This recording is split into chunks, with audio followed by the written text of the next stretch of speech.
በቃ በክርስቶስ ኢየሱስ ማመን በቂ አይደለም እንዴ? ልደትዬ ለመዳን በማመን ብቻ ነው ዳንሽው? በማመን ብቻ ነው ዳንሽው?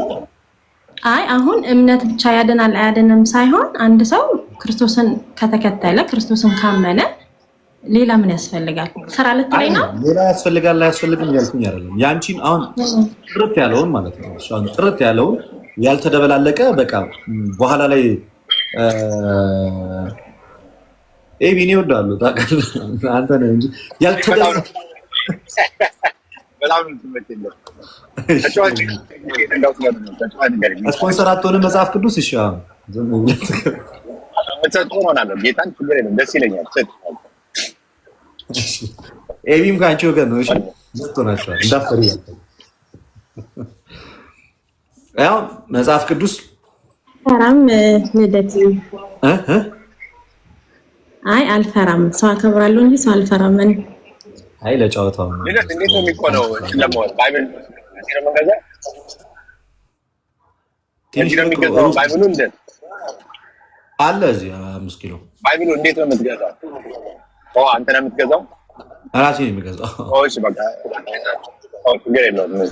እንደዛ ከሆነ ችግር የለውም። አጋጭ ለውስጥ ዝብላለ መጽሐፍ ትችላለህ።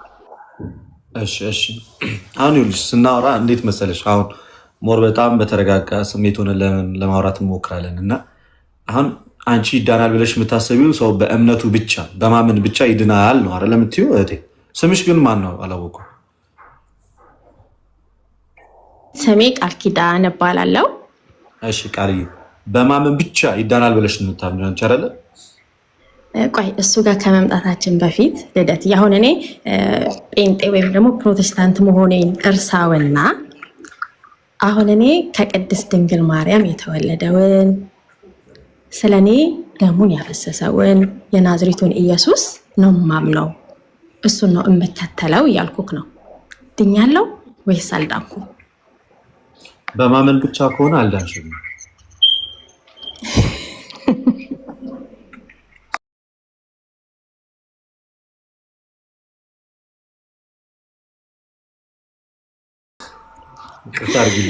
ሌላ ምን ማድረግ አለብኝ? መጽሐፍ ቅዱስ ይዘሻል ልጅሽ ላይ? አይ አሁን ቤት አይደለሁም፣ ስልኬ ላይ ግን አለ። እሺ አንድ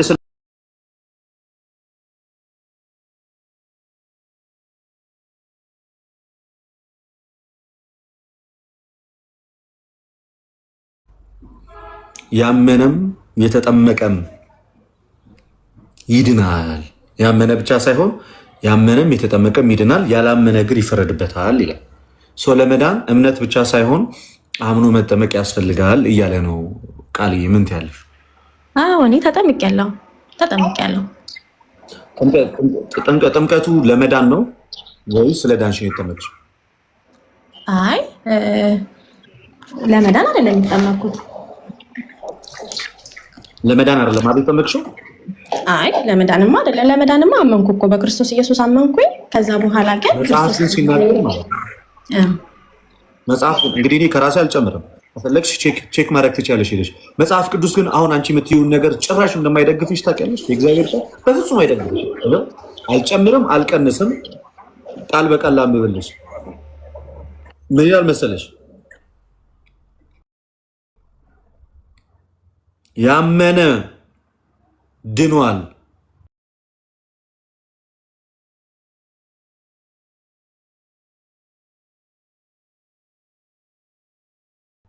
አላለም። ያመነም የተጠመቀም አምኖ ብቻ ሳይሆን አምኖ የተጠመቀ ያመነም የተጠመቀም ይድናል፣ ያላመነ ግን ይፈረድበታል ይላል። ታዲያ አሁን ቃልዬ አይኔ ለመዳን አይደለም የተጠመቅኩት ያለሽ ጌታ ኢየሱስ ክርስቶስ ግን በዚህ በታላቁ መጽሐፍ ቅዱስ ሐዋርያትንም ወደ ዓለም ሲልካቸው የተናገረው ንግግር ግን ጥምቀቱ ለመዳን ነው፣ ማመን ብቻ አይደለም። አምናችሁ ስትጠመቁ ትድናላችሁ እያለ ነው። አንቺ ደግሞ አይ እኔ የተጠመቅኩት ለመዳን አይደለም ስላመንኩ ነው የዳንኩት እያልሽ ነው። ጌታ ደግሞ የምትድኑት አምናችሁ ስትጠመቁ ነው ይላል። ማን ነው ትክክለኛ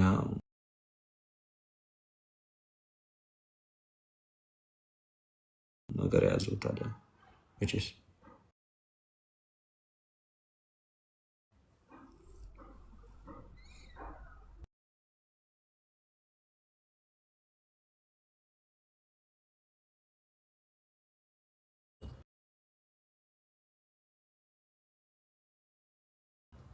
ናሲ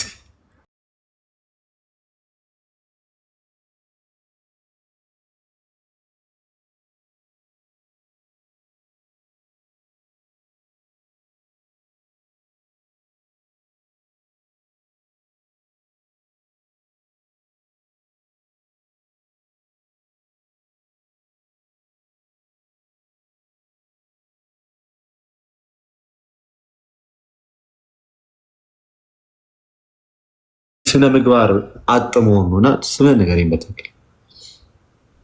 እዛ ጋር ለስሜ ትክክለውስ። ስለዚህ መገለጫችሁ ኦርቶዶክስ ነው። እንደዚህ ጋጦጥ መሆን ምናምን መገለጫችሁ ነው እንዳለ ሁሉን መናገር አልችልም፣ ግን እንዳንተ አይነት ጋጦጦች አሉና ስም ማለት ዘክላስ ነው። ኦርቶዶክስ ነው አልኩ እኮ። አንድ ጥቅስ በጠይቃት መልስልኝ ማለት እሺ። መጽሐፍ ቅዱስ ይዛል ልጅ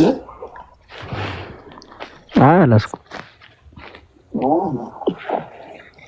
በእርግጥ ክርስቲያን ስላልሆንክ መጽሐፍ ቅዱስ ልትይዝ አትችልም። ክርስቲያኖች ነው መጽሐፍ ባለቤት መጽሐፍ ቅዱስ ነው ልጅ። አንተ ክርስቲያን ነህ? እስኪ ከ12ቱ ሐዋርያት 12ቱንም ጥራልኝ እስኪ።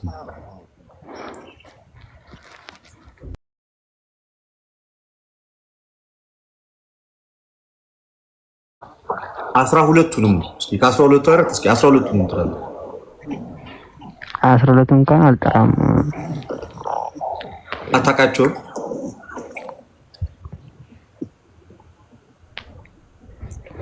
እስኪ አምስት ጥራልኝ እስኪ። አንተ ጥራልኝ።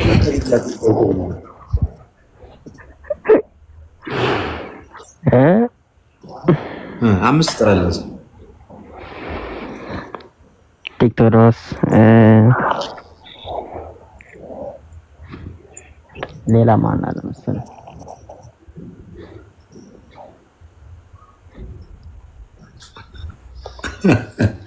ፎሎ ስለሚያደርገኝ ብሎ ካላደረገው ይስማ ከታች ቁጭ አዞትቻለሁ። ኢኒዌይስ አዞትቻለሁ። እሺ ዲያቆን ሞክ እንኳን ደህና መጣ። የጠፋ እንዴት ነህ? ሁሉ ሰላም? እንዴት ነህ? ሊሞኩ ክብሩ ይስፋ መድኃኒዓለም ሁሉ ሰላም? እንዴት ነው? እያሳቀኝ ነበረ ልጁ። በነገራችን ላይ በጣም ተሳዳቢ ቪዲዮዎች ሁሉ በቃ ይሄ ነው ያው የፕሮቴስታንት መገለጫ ራሱን አድርጎ ነው የመጣና እኛን ለመቃወም ምናምን አይነት በዚህ ልክ ራሱን ገልጦ መጣና ራሱን ይገልጣል። ብቻ ጠፍተሃል ፓፓ በጣም አሁንማ ተመለስ ነው።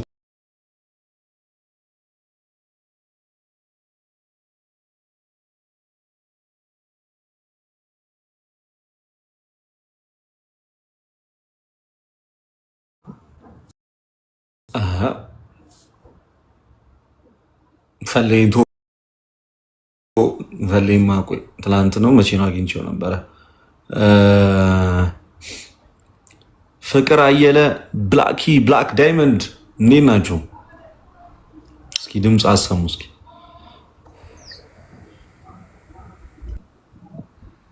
ብላክ ዳይመንድ ሰላም ነው ልደቴ፣ እንዴት አላችሁላችሁ? ፍቅሬ ሰላም ነው? እንዴት ነህ? ሰላም ነው አለው ልደቴ። አለው እግዚአብሔር አምላክ የተመሰገነ ይሁን። እኔም ሰላም ነኝ። አንተ እንዴት ነህ? አለው ልደቴ ሰላም አለው እግዚአብሔር የተመሰገነ ይሁን። ደህና ነኝ አለው። እሺ ብላኪ እንዴት ነሽ? ሴት ብላኪ እንጂ ሴት ናት። ሰላም እንዴት ናችሁ? ሰላም አላችሁ? እንዴት ናችሁ? ሰላም ነሽ? ሄዳት አቤት ይመስገን። አቤት ቃል በቃ ሌላ ጊዜ መጥቼ ላፋጥክ። አሁን የልጅ ትምህርት ቤት ስልክ ተደወለልኝ። ይቅርታ እሺ። እግዚአብሔር ያክብርልኝ። አልቀርም ያውነ እንዴት ስለሽ እንዳታስብ። እሺ መልካም ቀን ባይ።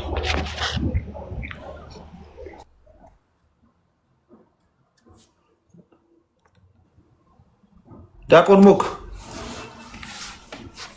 በትልቁ አረከኝ ታዲያ ኢንጂነር እኮ ነው፣ ዋና ሰው እኮ ነው።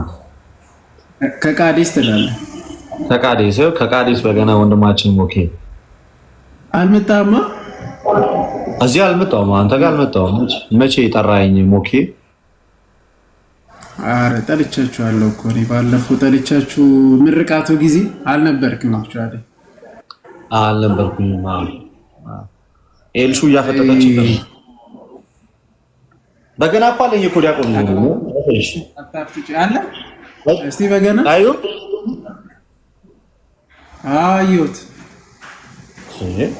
ማታ ማታ በቃ እሱን 1 2 3 መዝሙረ ዳዊት እንትን እያደረኩ በቃ መንፈሴ ተረጋግቶ ምናምን የምተኛው እንደዛ ነው። በጣም በቃ ሰላም ይሰጠኛል። ቅድም ዳዊት ላይ ነኝ እያልክ እንትን ስትል እኮ እዚህ መስሎኝ አለሞት ያንተ ጫወት አረቶ እንደዚህ ይባላል። ሞካ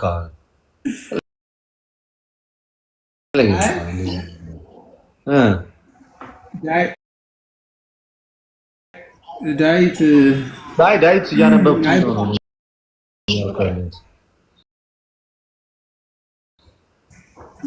እየበላ ጋብዘኝ ከእኔንም እስኪ አንዳንዴ እኔም ልብላ። ጾም ገባ ግን ቅጥነት ናፈቀኝ እኮ አንተ። በስመ አብ ይናፍቃል። ጾም ገባ ሁሉ ሰብሰብ እንላለን፣ እንገናኛለን። እኛ ማክሰኞ ኬዝ አለ። አዎ እንገናኛለን። ግድ ይለዋል። ሀገር ውስጥ ከሆንኩኝ እንግዲህ እመጣለሁ። አሀ ጨረስክ እንዴ? አይ ምን ያልቃል? ማያልቅ ትግል ነው። ባገ ጀመረ ያስኩት በል ያልቃል እና ለማንኛውም ማስገባቸዋል። ፕሮቴስታንቶች ምን እያልኩ መሰለ፣ በፕሮቴስታንቱ ዘንድ የክርስቶስ ኢየሱስ መገኘት የለም። አንድ የክርስቶስ ኢየሱስ መገኘት የለም። ሁለት ጉባኤያዊ አይደለም ህብረታቸው፣ ጉባኤያዊ አይደለም ህብረታቸው። የክርስቶስ ኢየሱስ እውነተኛ መገኘት የለም። የክርስቶስ ኢየሱስ እውነተኛ ትምህርት በመካከላቸው የለም እና በዚህ ምክንያት እኛ ኦርቶዶክሳውያን በጭራሽ ወደ እነሱ ልናይም ልንመለከትም አንችልም። እና ወንጌላውያን እንኳን ተብሎ እኮ መጠራት እኮ አይችሉም እኮ እነሱ ማለት ወንጌልን ያልገባው ሰው እውነተኛው የወንጌልን ትምህርት ያላገኘ ዮሐንስ ወንጌልን እየተቃወመ እንዴት ሰው ወንጌላዊ ይባላል? የማርቆስ ወንጌልን ሰው እየተቃወመ ኢማጂን እስኪ እንዴት ነው ወንጌላዊ የሚባለው? ማርቆስ 16 ያመነ የተጠመቀ ይድናል የሚለውን አይ ነው እኔ የዳንኩት ስላመንኩ ብቻ ነው እንጂ ስለተጠመቅኩኝ አይደለም ብሎ በቀጥታ የማርቆስ ወንጌልን እየተቃወመ እንዴት ወንጌላዊ ይባላል? ዮሐንስ 3:5 ላይ እውነት ነው እላለሁ ሰው ከዋና ከመንፈስ ነው ውሃ የሚለው ቃሉን ነው እያለ እያጣመመ ኢማጂኔት ነው ይሄ ወንጌላዊ ነው። ከሰማይ የወረደ የህይወት እንጀራ እኔ ነኝ፣ ለዓለምም እንጀራን የምሰጠው ስጋዬን ነው፣ ስጋዬን የሚበላ ደሜን የሚጠጣ የዘላለም ህይወት አለው የሚለውን ትምህርት ወደ ጎን አድርጎ ይሄ ምን አይነት ወንጌላዊነት ነው? እስኪ ሞኬ ጭራሽ ዲዘርቭ እኮ ያደረግ ይቁ የስም መቀማት እኮ ነው። የኦርቶዶክሳውያን ስም እኮ ነው ወንጌላዊ፣ የክርስቲያኖች ስም ነው። እና ኖ ወንጌላውያን ነን እኛ በወንጌል እናምናለን የምትሉ ሰዎች ካላችሁ ማለት ነው ስለ እውነት አሁን መግባት ትችላላችሁ። እስከዛ ሞኬ አንተ የተወሰነ ልትሄድበት ይችላል።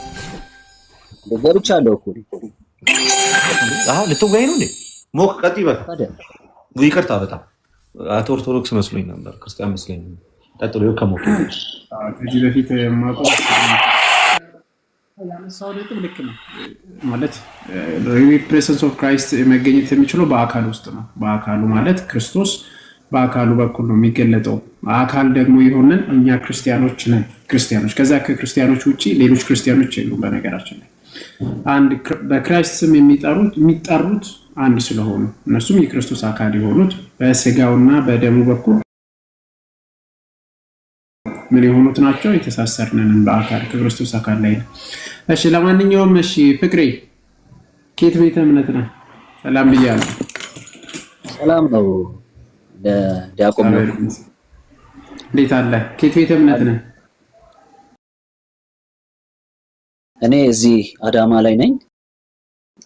የጸጋው ቃል ሙላት ከምትባለው ቤተክርስቲያን ውስጥ ነኝ። የጸጋው ምን ቃል ሙላት ቤተክርስቲያን? የጸጋው ቃል ሙላት የጸጋው ቃል ሙላት የሚል ማለት በጴንጤቆስታል ስር ናችሁ? ያ ማለት ሙሉ ወንጌል ምናምን ወይስ ለብቻ ናችሁ? አንተ ያ ዋናዎቹን ነው የምታውቃቸው። መሰረተ ክርስቶስ ሙሉ ወንጌል እና የተባሉትን ነው የምታውቃቸው አሉ። እንደዚህም አይነት ቸርቾች አሉ። እምነታችሁ በቅዱስ ቁርባንና ጥምቀት ላይ ያሉት ወይ በወንጌል ላይ ተጠቀሱ? ወንጌላዊ አማኝ ማለት እኮ ወንጌላዊ አማኝማ እኛ ነን። እሱ በኋላ እናወራለን። እስቲ ወንጌሉ ላይ ስለሆነ እንላለን። ወንጌላውያን አማኞች ተብሎ ቤተ እምነት የለምና በዛ ውስጥ ያው መካነ ኢየሱስም አሉ፣ ሌሎች ብዙ አሉ በዚህ ስም ያሉት እኮ ሐሳቤ ገብቷል። በቃ በእነያሽ በመካነ ኢየሱስ ዙሪያ ያሉት ውስጥ ጠቅልለኝ፣ ጭራሽ በመካነ ኢየሱስ ጠቅልለኝ ሐሳቤ ይገባሃል እኮ ያው ወንጌላዊ ፕሮቴስታንት በሚለው የእምነት መግለጫ አላችሁ ማለት የእምነት መግለጫ ማለት አዋጅ ምናምን ያው በኒቂያ ጉባኤ የታወጀውን የእምነት አቋም እሱ ተመሳሳይ ነው። ኦኬ የኒቂያ ጉባኤን ትቀበላላችሁ? የኒቂያ ጉባኤ ውስጥ ከተጠቀሰ ውስጥ አንዱ ጥምቀት ለኃጢአት ስርየት ነው። በአንዲት ጥምቀት እናምናለን ይላልና ትቀበላለህ? አዎ እቀበላለሁ። ኦኬ ጥምቀት ለኃጢአት ስርየት ነው የምትሉት? አዎ እቀበላለሁ። ዋው እሺ ጥምቀት ለኃጢአት ስርየት ትቀበላላችሁ። የጌታ ስጋና ደም እውነተኛ ጌታ ስጋና ደም ብላችሁ ትቀበላላችሁ? አልቀበልም። ግን አሁን ይኸውልህ እንደዚህ እቀበላለሁ አልቀበልም በሚል ሳይሆን ይህንን ያልኩበት ምክንያት እንደጠይቀኝ እኮ መጀመሪያ ምንድነው ፍቅሬ መለየት ስላለብን ነው። አሁን ያንተን እምነት ሳለይ የሳላቅ በዛ ላይ መወያየት ስለማንችል እምነትን እየለየው ነው። ቢያንስ ማለት አንዳንዶች የእምነት መግለጫ አለ። አሁን መካነ ኢየሱስ ጋር ከሄድክ የራሱ የእምነት መግለጫ አለው። ቃለ ሕይወት የራሱ እምነት መግለጫ አለው። ሙሉ ወንጌል እንደዛ አላቸው። በቤተ ክርስቲያን ከፋፍለ ስላየህን እንደዛ ነው። የእናንተ ሜቢ አላቅም ለብቻ። አንተ እንግዲህ አሁን ሙሉ ወንጌል ውስጥ ያሉት ጥምቀት ለድህነት ብሎ አያምኑም፣ ለኃጢአት ስርየት ብሎ ብቻ ነው። ይለያል ማለት ነው አይደለ ፍቅሬ? የእያንዳንዱ እንትን ይለያል። ይገባኛል ይለያል። ስለዚህ ይለያል በሚለው እንይዛለን። ጥምቀት ለኃጢአት ስርየት የሚለውን ስለምትቀበል ማለት ነው፣ ሌሎቹ ስለማይቀበሉ። ኦኬ አሁን የጌታ ስጋና ደም እውነተኛ የጌታ ስጋና ደም አይደለም ብለህ ነው የምትቀበለው፣ ወይም ደግሞ ለህይወት ወይም ደግሞ ለዘላለማዊ ህይወት አይሆንም ብለህ ነው የምታምነው አይደል? የጌታ ስጋና ደም በጣም ጥሩ። እሺ እዛ ላይ መወያየት እንችላለን። በመጽሐፍ ቅዱስ ላይ በማቴዎስ ወንጌል ምዕራፍ 26 ቁጥር 26 ላይ የተጠቀሰው ወንጌል ይዛል መጽሐፍ ቅዱስ? ይዛል። እሺ አውጣ እስቲ። አንተም ብታነብልኝ ይሰማል፣ ችግር የለም። አይ እዛ ላይ ልታወጣ ወይም ከታች ለጥፉለት። እንደዛ ይቀላል፣ ችግር የለም። ኦኬ አይ አውጣና ያነበብክልን አንድ ስልክ ብቻ ስለያዝከው መክፈት ይጠበቅብኛል መሰለኝ።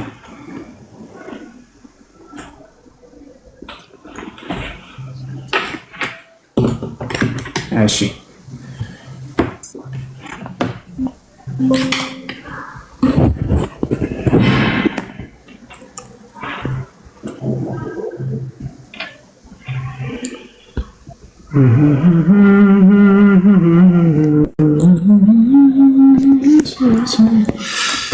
እሺ በማቴዎስ ወንጌል ምዕራፍ 26 ቁጥር 26 ላይ ጌታ ኢየሱስ ክርስቶስ እስቲ አንድ ላይ እናነባለን።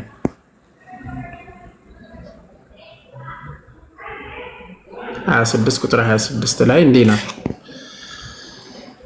ሲበሉም እሺ አብረን ነው በደንብ ነው ይታያል። አዎ ይታያል። እሺ ሲበሉም ኢየሱስ እንጀራን አንስቶ ባረከ። ምን እንደው ያነሳው እንጀራን አንስቶ ባረከ። ቆርሶም ለደቀ መዛሙርቱ ሰጠና እንካችሁ ብሎ ይህ ስጋዬ ነው አለ። የስጋዬ ምሳሌ ነው ወይ ስጋዬ ነው ያለው ፍቅሬ? ስጋዬ ነው አለ። ስጋዬ ነው። አንተ ስጋ የክርስቶስ ስጋ ነው ብለህ ትቀበላለህ? ክርስቶስ ስጋዬ ነው ያለውን አንተም እውነት ነው ያንተ ስጋ ነው ብለህ ትቀበላለህ? ስጋዬ ነው አለ እኮ። ይሄንን ሰፋ አድርገን ማሰብ ነው ያለበት። አሁን ነው ስላለ ሳይሆን አንተ ተነስተህ የምትጠይቀኝ እንትን እንካችሁ ብሎ ይህ ስጋዬ ነው ስላለ የሰጣቸው ቂጣ ስጋ ነው ነው የምትለኝ? አሜን ብለህ የክርስቶስ ስጋ ማለት ክርስቶስ ምን ነው አለው? ስጋዬ ነው አለው። ግን አንተም ከሱ ጋር ስጋው ነው ትላለህ ወይስ አትልም? አይ አልልም። አዎ አይ የጌታ ወንጌልን አትቀበሉ የምንለው በምክንያት ነው ማለት ነው። ወንጌላውያን እኛ ነን። እኛ አሁን መኩ ለምን መሰለህ ልከራከር ፈልጌ አይደለም። ለምንድን ነው የማልቀበል? ለምንድን ነው የማትቀበለው? እሱ እንደዚህ ብሎ ብትለኝ ነው የሚሻለኝ። እየሰጣቸው ያለው ቂጣ ነው። ቂጣውን ነው ስጋዬ ያለው ነው ካልከኝ ከኔ አቅጣጫ ሆኜ ሳየው ቂጣ ነው አይደለ? ያለው መጀመሪያ አንዴ ፍቅሬ መጀመሪያ ምንድን ነው ያነሳው? እንጀራን አንስቶ ከዛ ምን አደረገ? ባረከ። ከዛ በኋላ ምን አለ? እንካችሁ ብሉ ብሎ ይህ ስጋዬ ነው አለ። ይህ ስጋዬ ነው አለ። አንተም ከሱ ጋራ ስጋው ነው ትላዋለህ ስል አልልም አልከኝ። ጌታ ኢየሱስ ክርስቶስ ተሳስቶ ነው ስጋዬ ያለው? ስጋው ያለው በምን ምክንያት ነው? ምን ለማለት ነው? ቂጣው ነው ስጋው ነው? አይ በምንም ምክንያት ይሁን ጌታ ኢየሱስ ክርስቶስ ስጋዬ ነው ያለው አንተ ስጋው ነው ትላለህ ወይ? ተሳስቷል ክርስቶስ? እሺ ልቀበልህ፣ ስጋው ነው። እሺ በዚህ ሐሳብ ሂድልኝ። በኋላ ግን ጥያቄዎችን እጠይቃለሁ። ያው እሺ የተቀበሉት እንጀራ ስጋው ነው። እሺ ስጋውን ሰጣቸው ቆርሶ። እሺ ልቀበል። ይሄ ማለት ጌታ ኢየሱስ ክርስቶስ ያለው በነገራችን ላይ እዚህ ውስጥ ያላችሁ ሌሎችም ፕሮቴስታንቶች በደንብ እንዲሰሙኝ እኛ የምናምነው ጌታ ኢየሱስ ክርስቶስ የተናገረውን አሜን ብለን ነው የምንቀበለው። ምን አለ ጌታ ኢየሱስ ክርስቶስ ሲበሉ በቃ ይህ ስጋዬ ነው ካለ እኛ ምን ብለን ነው የምንቀበለው? አሜን አዎ ስጋህ ነው ብለን ነው የምንቀበለው። ኦኬ እንቀጥላለን። ጽዋውን አንስቶ ምኑን አነሳ? መጀመሪያ ላይ ጽዋውን አነሳ። ኦኬ አመስግኖም ሰጣቸው እንዲህም አለ አይደል? መጀመሪያ ጽዋውን አነሳ። ከዚህ ቀጥሎ ምን አደረገ? አመሰገነ። ካመሰገነ በኋላ ምን አደረገ?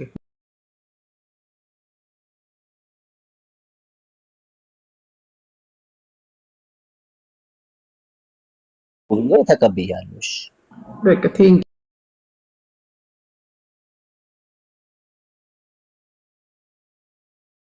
ዩ ጌታ ኢየሱስ ክርስቶስ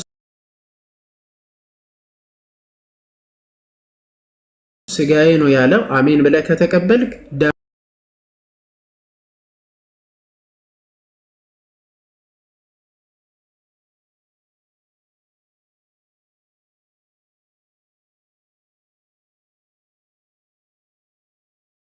ሌላም ጥቅስ ማንሳት እንችላለን። ዮሐንስ ምዕራፍ 6 ሁለቱ አይበቁኝም መኩ እና አሁን በነገርከኝ ላይ ቆርጦ የሰጣቸው ስጋው ነው፣ ባርኮ የሰጣቸው ደሙ ነው ብለን ተቀበልን። ስለዚህ ስጋና ደሙን ተቀብለዋል፣ ወይም የሰጣቸው ስጋና እውነተኛውን ስጋና እውነተኛውን ደሙ ነው ብለን ተቀበልን ማለት ነው። በዚህ ውስጥ ጥያቄዎችን ባነሳ ብትፈቅድልኝ ደስ ይለኛል። እንደዛ አይደለ?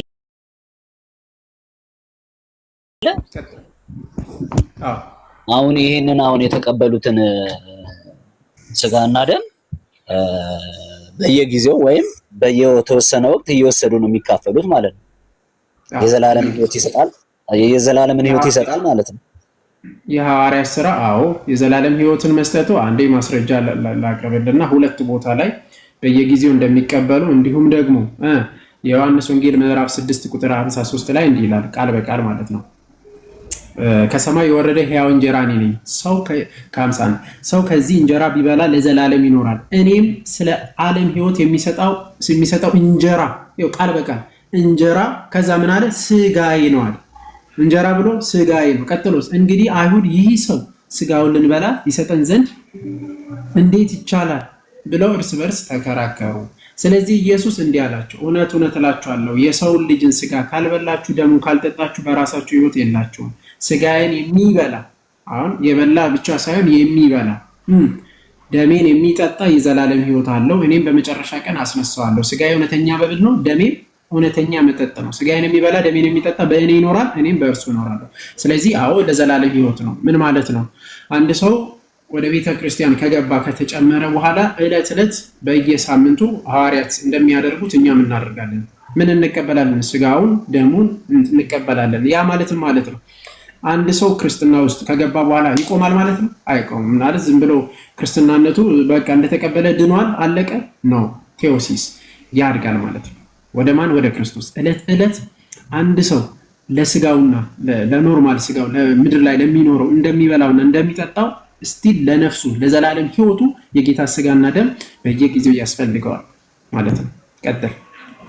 እሺ አሁን በዚህ ጥያቄ መሰረት ተነስተን ማለት ነው በየጊዜው የክርስቶስን ስጋና ደም በመውሰድ የዘላለም ህይወትን የሚያገኝ ከሆነ ማለት ስጋና ደሙን በመብላት የዘላለምን ህይወት የሚቀበል ከሆነ ይሄ እኮ አሁን ከክርስቶስ እንትን ጋር ይጋጫል። አሁን የህይወትን ውሃ ቆይ ጥያቄ ላቅርብልህ። የህይወትን ውሃ ለምሳሌ ዮሐንስ ወንጌል ምዕራፍ 4 ላይ ሰማርያዊቱን ሴት ሲያገኛት ኢየሱስ ክርስቶስ ምን ያላት? ምንድን ያላት?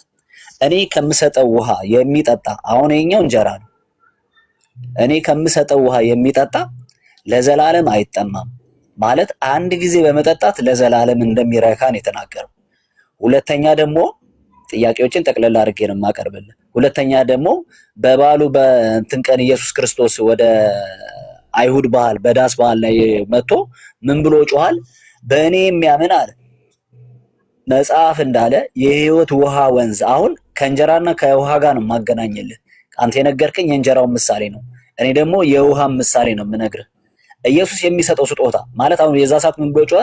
እኔ ከምሰጠው የህይወት ውሃ ወንዝ የሚጠጣ ለዘላለም አይጠማም፣ ከሆዱ የሚፈልቅ የህይወት ምንጭ ውሃ ይሆናል እንጂ አለ። ማለት አንድ ጊዜ በመጠጣት ለዘላለም መርካት፣ አንድ ጊዜ በመጠጣት ለዘላለም መጥገብ እንዳለ ነው እንጂ የሚናገረው እለት እለት እየሄደ ያማ እነ ያዕቆብ የሰጡት ከጉድጓድ ውሃ የጠጡ ሰዎች አይነት ባህሪ ነው። አሁን ይሄን ጥያቄ የምጠይቅ ከምን አንጻር ነው? ይሄ የተሰጠን የህይወት እንጀራ ከሆነ እለት እለት እኮ መውሰድ አያስፈልገንም። እለት እለት ነው የዘላለም ህይወት የምንወስደው። እዛ ጋር እኮ ኢየሱስ የህይወት ውሃውን አንዴ በመስጠት ነው ለዘላለም ያረካው። እለት እለት የሚወሰድ የዘላለም ህይወት የሚሰጥ የዘላለም የህይወት እንጀራ ነው ወይ ነው? ሐሳብ ገብቶኛል። በምን ፈታው? እስቲ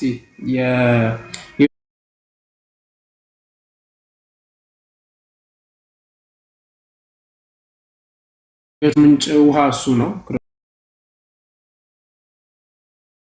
ክርስቶስ ከእኔ የሚጠጣ ዘላለም አይጠማም ብሏል።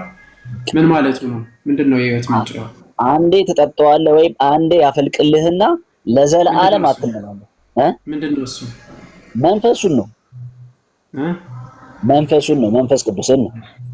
እሺ መንፈስ ቅዱስን አንዴ ትጠጣና ለዘላለም ከአንተ ውስጥ ይፈልቃል። እሺ ለዘላለም ኃጢአት ትሰራለህ? አዎ በጣም ጥሩ። ኃጢአት ትሰራለህ።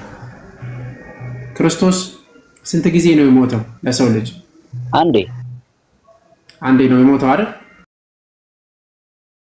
አዎ። ለዘላለም ያድናል? ያድናል። አዎ። በጣም ጥሩ። አንድ ጊዜ የሞተው ክርስቶስ ለዘላለም ያድናል። ኃጢአት ብትሰራ አዎ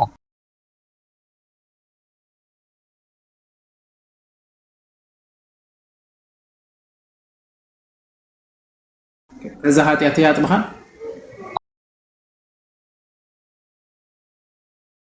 አዎ በደንብ አድርጎ ያጥብሃል። በተደጋጋሚ ብትወድቅ አሁንም ያጥብሃል። ጻድቅ 7 ይወድቃል ይላል፣ 7 ይነሳል። በጣም ጎበዝ። ስለዚህ ይሄንን እኮ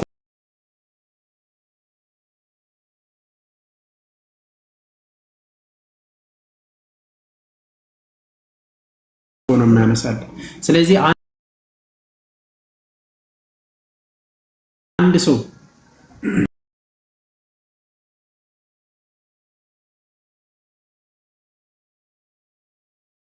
የጌታን ስጋና ደም የሚቀበልበትን በተደጋጋሚ ለምንድን ነው?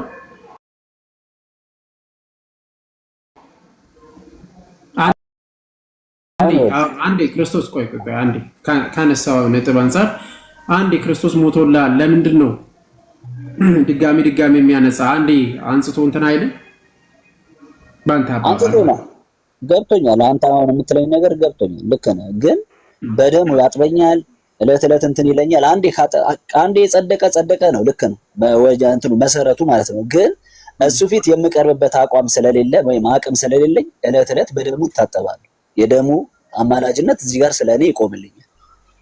ስለዚህ እለት እለት ትቀበላለህ ማለት ነው። በሌላ አባባል ሌላ ምንም አንድ ሰው በቤተ ክርስቲያን ውስጥ ስጋውና ደሙን የሚበላበትን ምንድነው ምክንያቱ? በየሳምንቱ ወይስ በየጊዜው ለምንድነው ይበላል ከተባለ ምንድነው መልሱ? ዕለት ዕለት የጌታ ስጋና ደም አንድ ጊዜ የፈሰሰ ለዘላለም ነው የፈሰሰው። አንዱ ቀራኒው ላይ የፈሰሰው ለመቼ ነው ያልኩ? ለዘላለም። ያ የዘላለም የፈሰሰ ደግሞ በየት ነው የሚገኘው? በቤተ ክርስቲያን ውስጥ። እኛ በቀራኒው ላይ አሁን ዕለት ዕለት የምንቀበለው ከየት የመጣ ነው ከተባለ ከቀራኒዮ ላይ ያለውን ነው እንጂ ድጋሚ ምን የምናደርግ አይደለም። የሆነ ዕለት ዕለት የሚሰዋ አዲስ መስዋዕት አይደለም። አንዱ ክርስቶስ የሰዋውን ያንኑ ምን እናደርጋለን? በኃጢአታችን የምንታጥብበት ነው። አንድ ጊዜ የተሰዋ በመሆኑ ለዛ ለዘላለም በቤተ ክርስቲያን ውስጥ እንቀበላለን ማለት ነው። ከዛ አንጻር ነው ህይወት ለዘላለም ዕለት ዕለት የምትቀበለው ነው በየጊዜው ወይስ አንዴ የምትቀበለው? ኃጢአት በሰራው ጊዜ ሁሉ ይቀበላል ክርስቶስ። እኔ ደግሞ መወለድን የማገኘው አንዴ ከተቀበልኩት ህይወት አንጻር ስለሆነ ህይወትን ለዘላለም ዕለት ዕለት የምቀበለው አድርጌ አልቆጥርም። በጻፍም እንደዛ የሚቆጥር አይመስለኝም። እሺ እጸልያለሁ። ምንድን ነው የምትጸልየው? ለዘላለም ህይወት ወይስ በደላችንን ይቅር እንዲለን? በደላችንን ይቅር በለን እኛም የበደሉ ይቅር እንደምንል ብለን። በደል ይቅር ባይልስ በደል ባትጸልይስ የዘላለም ህይወት ታጣለህ? አላጣም። ባትጸልይ የዘላለም ህይወት አታጣም? አላጣም። ግን ይኸውልህ አሁን እዚህ ጋር ይኸውልህ ባትጸልይስ ብለህ ኮንፌር አታርገኝ። ለምን መሰለህ? ቆይ እሺ እመልስልሃለሁ፣ ይዘዋለሁ። መጸለይ የተወለደ ሰው ወይም በእግዚአብሔር መንግስት ውስጥ ያለ ሰው ከክርስቶስ የተካፈለ ሰው ባህሪ ነው። መጸለይ እንትኑ ነው፣ ኔቸሩ፣ ተፈጥሮ ነው። ካልጸለይክ ግን ሁኔታዎች ራሱ እንድትጸልይ ያደርጉ። እሺ ስለዚህ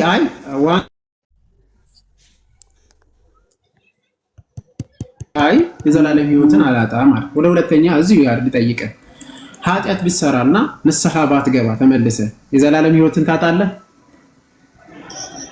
አጣለሁ። እሺ በቃ ቆይ አንደኛ በዮሐንስ ወንጌል ላይ የተጻፈው ቃል መሰረት ማለት ነው። እሺ ወዳጆች ወይ ኃጢአትን እንዳታደርጉ እንጽፍላችኋለሁ ይላል አይደለ?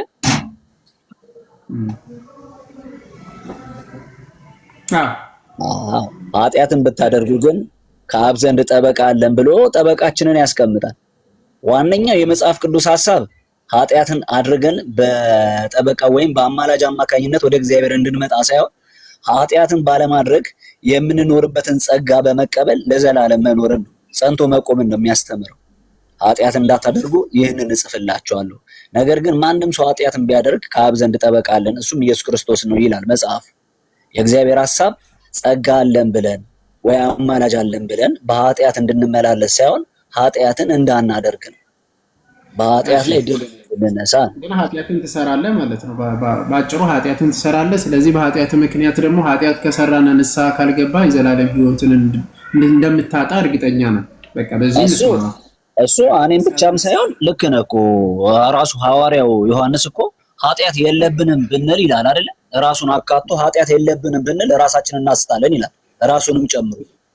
ስለዚህ ሁለቱም ይጋጭባል። በነገራችን ላይ ባልጸልይ የዘላለም ህይወትን አላጣም ያልክበትና በኃጢአት ምክንያት ወድቄ ንስሐ ባልገባ የዘላለም ህይወትን አጣለው ያልክበት እዛው ይጋጫል። በነገራችን ላይ ሐሳብን ማስተካከል አለብህ። ቢኮዝ አንድ ሰው የማይጸልይ ከሆነ ንስሐም ሊገባም አይችልም። ሲጀመር ጸሎት ማለት በራሱ ንስሐ ነው። አንድ ሰው መጸለይ ማለት ጸሎት በራሱ ውስጥ ንስሐ ስላለው ማለት ነው። በራሱ ውስጥ አንድ ጸሎት ንስሐ ስላለው ሳታመሰግን ልትድንም አትችልም።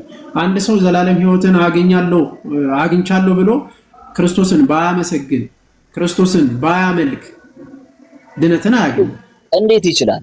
የዘላለም ህይወትን ያገኘ ሰው ኃጢአቱ የሰራው ኃጢአት የተደመሰሰለት ሰው ስለ ኃጢአት ያወቀ ሰው እንዴት ክርስቶስን ላያመሰግን ይችላል? አሁን እኮ ቀላል ምሳሌ ማንሳት እንችላለን። ዘኪዮስን ታውቀዋለህ አይደለ? ኢየሱስ ክርስቶስን ሊያይ ይመኝ ነበር። ኢየሱስ ክርስቶስ ወደ ቤቱ ሲገባ ይህ ሰውዬ እኮ ማንም ሰው ሳያዘው ነው ንስሐ ያገባው። ጌታ ሆይ መጸለይ ይችላል አይችልም? አንድ ሰው አንድ ሰው ካመነ በኋላ ለመጸለይ ይችላል አይችልም? አይችልም። በውስጡ የተቀበለው መንፈስ ወደ ጸሎትና ወደ እግዚአብሔር ህይወት ነው የሚመራው። እሺ ኃጢአት መስራት ይችላል? እንኳን እኔ እኮ ነገርኩህ እኮ ራሱ ዮሐንስም ኃጢአት የለብንም ብንል ብሎ ራሱን አካቶ ተናግሯል። እሺ አለመጸለይ አይችልም፣ ኃጢአት መስራት ይችላል።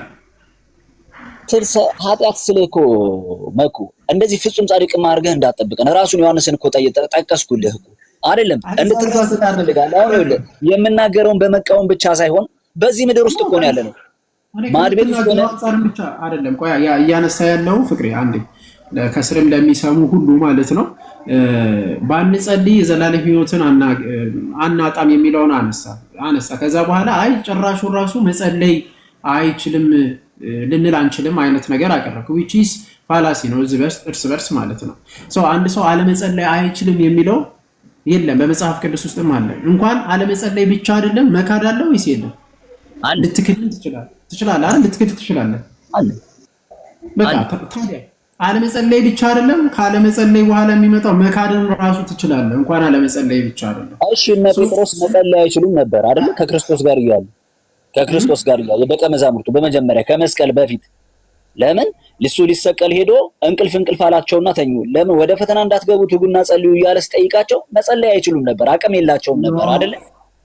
አይጸልዩም ማለት አይደለም። በነገራችን ላይ ትጉና ጸልዩ ማለት በዛ ሌሊት ላይ እነርሱ ክርስቶስ እንደሚጸልዩ ሁሉ መጸለይና አለመጸለይ የተለያየ ነገር ነው። ክርስቶስ ተንሥኡ ለጸሎት ያለበት ቦታ ላይ እና ሌሊቱን ሙሉ ክርስቶስ በሚጸልይበት ልክ እነሱ መጸለይ ስለማይችሉ ነው እንጂ አይጸልዩም ማለት አይደለም። ፍቅር በቃ እኛም እንደዛ ነን። በቃ እኔንም እንደዛው ሰደ ገና በልጅነት ወይ ከዓለም ወደ ጌታ ስንመጣ የመጸለይ አቅም ላይኖረን ይችላል። እያደክ በመንፈሳዊ ሕይወት እየበሰልክ ስትሄድ ግን ወደዛ ሙላት ትሄዳለህ።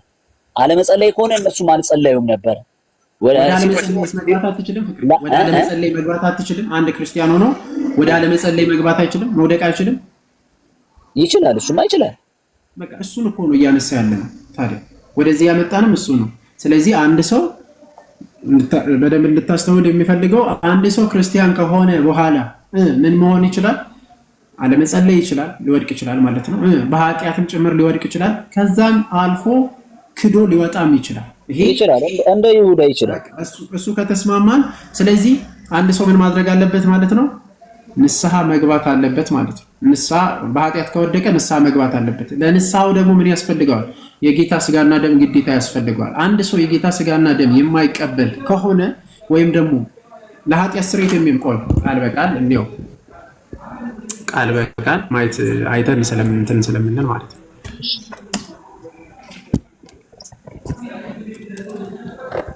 እሺ ሶሪ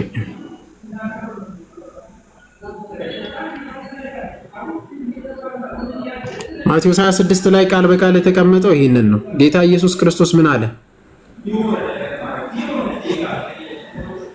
26 ላይ ከ27 ሶሪ ምን ይላል? ጽዋን አንስቶ አመስግኖ ሰጣቸው እንዲህም አለ፣ ሁላችሁ ማለት አንድ ሰው አይደለም በነገራችን ላይ የሚጠጣው ሰንበዲ ብቻ አይደለም። ሁላችሁ ከእርሱ ምን አድርጉ? ጠጡ። ስለ ብዙዎች ለኃጢአት ይቅርታ የሚፈስ የአዲስ ኪዳን ደሜ ይህ ነው። በቃ ጌታ ኢየሱስ ክርስቶስ የአዲስ ኪዳን ደሜ ይህ ነው ካለ በብሉይ ኪዳን ይቀርብ የነበረ ደም አለ፣ በአዲስ ኪዳን ደግሞ የሚቀርብ አለ። የብሉይ ኪዳን ጥላ ሆኖ ቢያልፍም የአዲስ ኪዳን ግን ዘላለም ሕይወትን የሚሰጥ ነው። ስለዚህም ጌታ ኢየሱስ ክርስቶስ ኃጢአትን በሰራን ቁጥር ስጋውና ደሙን ስለሰጠን በወደቅን ቁጥር ምን አለን ማለት ነው? የጌታ ስጋና ደም አንድ ጊዜ ፈሰሰ ስላለን መቀበል አለብን። ይሄን ደግሞ ጌታ የአዲስ ኪዳን እንትን አድርጎ አቆመ ማለት ነው። ኪዳን ነው በነገራችን ላይ የአዲስ ኪዳን ነው። ደሜ ይህ ነው አለ። በቃ አሜን ብለን መቀበል አለብን። ጌታ ኢየሱስ ክርስቶስ ደሜ አለ። አዎ ደሜ። አዎ ከሁላችሁም ከእርሱ ጠጡ። አዎ ለምን ነው የሚሆን ነው አለ? ለኃጢአት ለብዙዎች ለኃጢአት ይቅርታ ቃል በቃል አቆመ። ስለዚህ እኛ የምንቀበለው አንተ ከጠየቅከው ጥያቄ አንፃር ኦኬ፣ ስንበድል እለት እለት ከበደል ነው ካጠፋ ነው የኃጢአት ይቅርታ ማግኘት የምንችለው ይቅርታ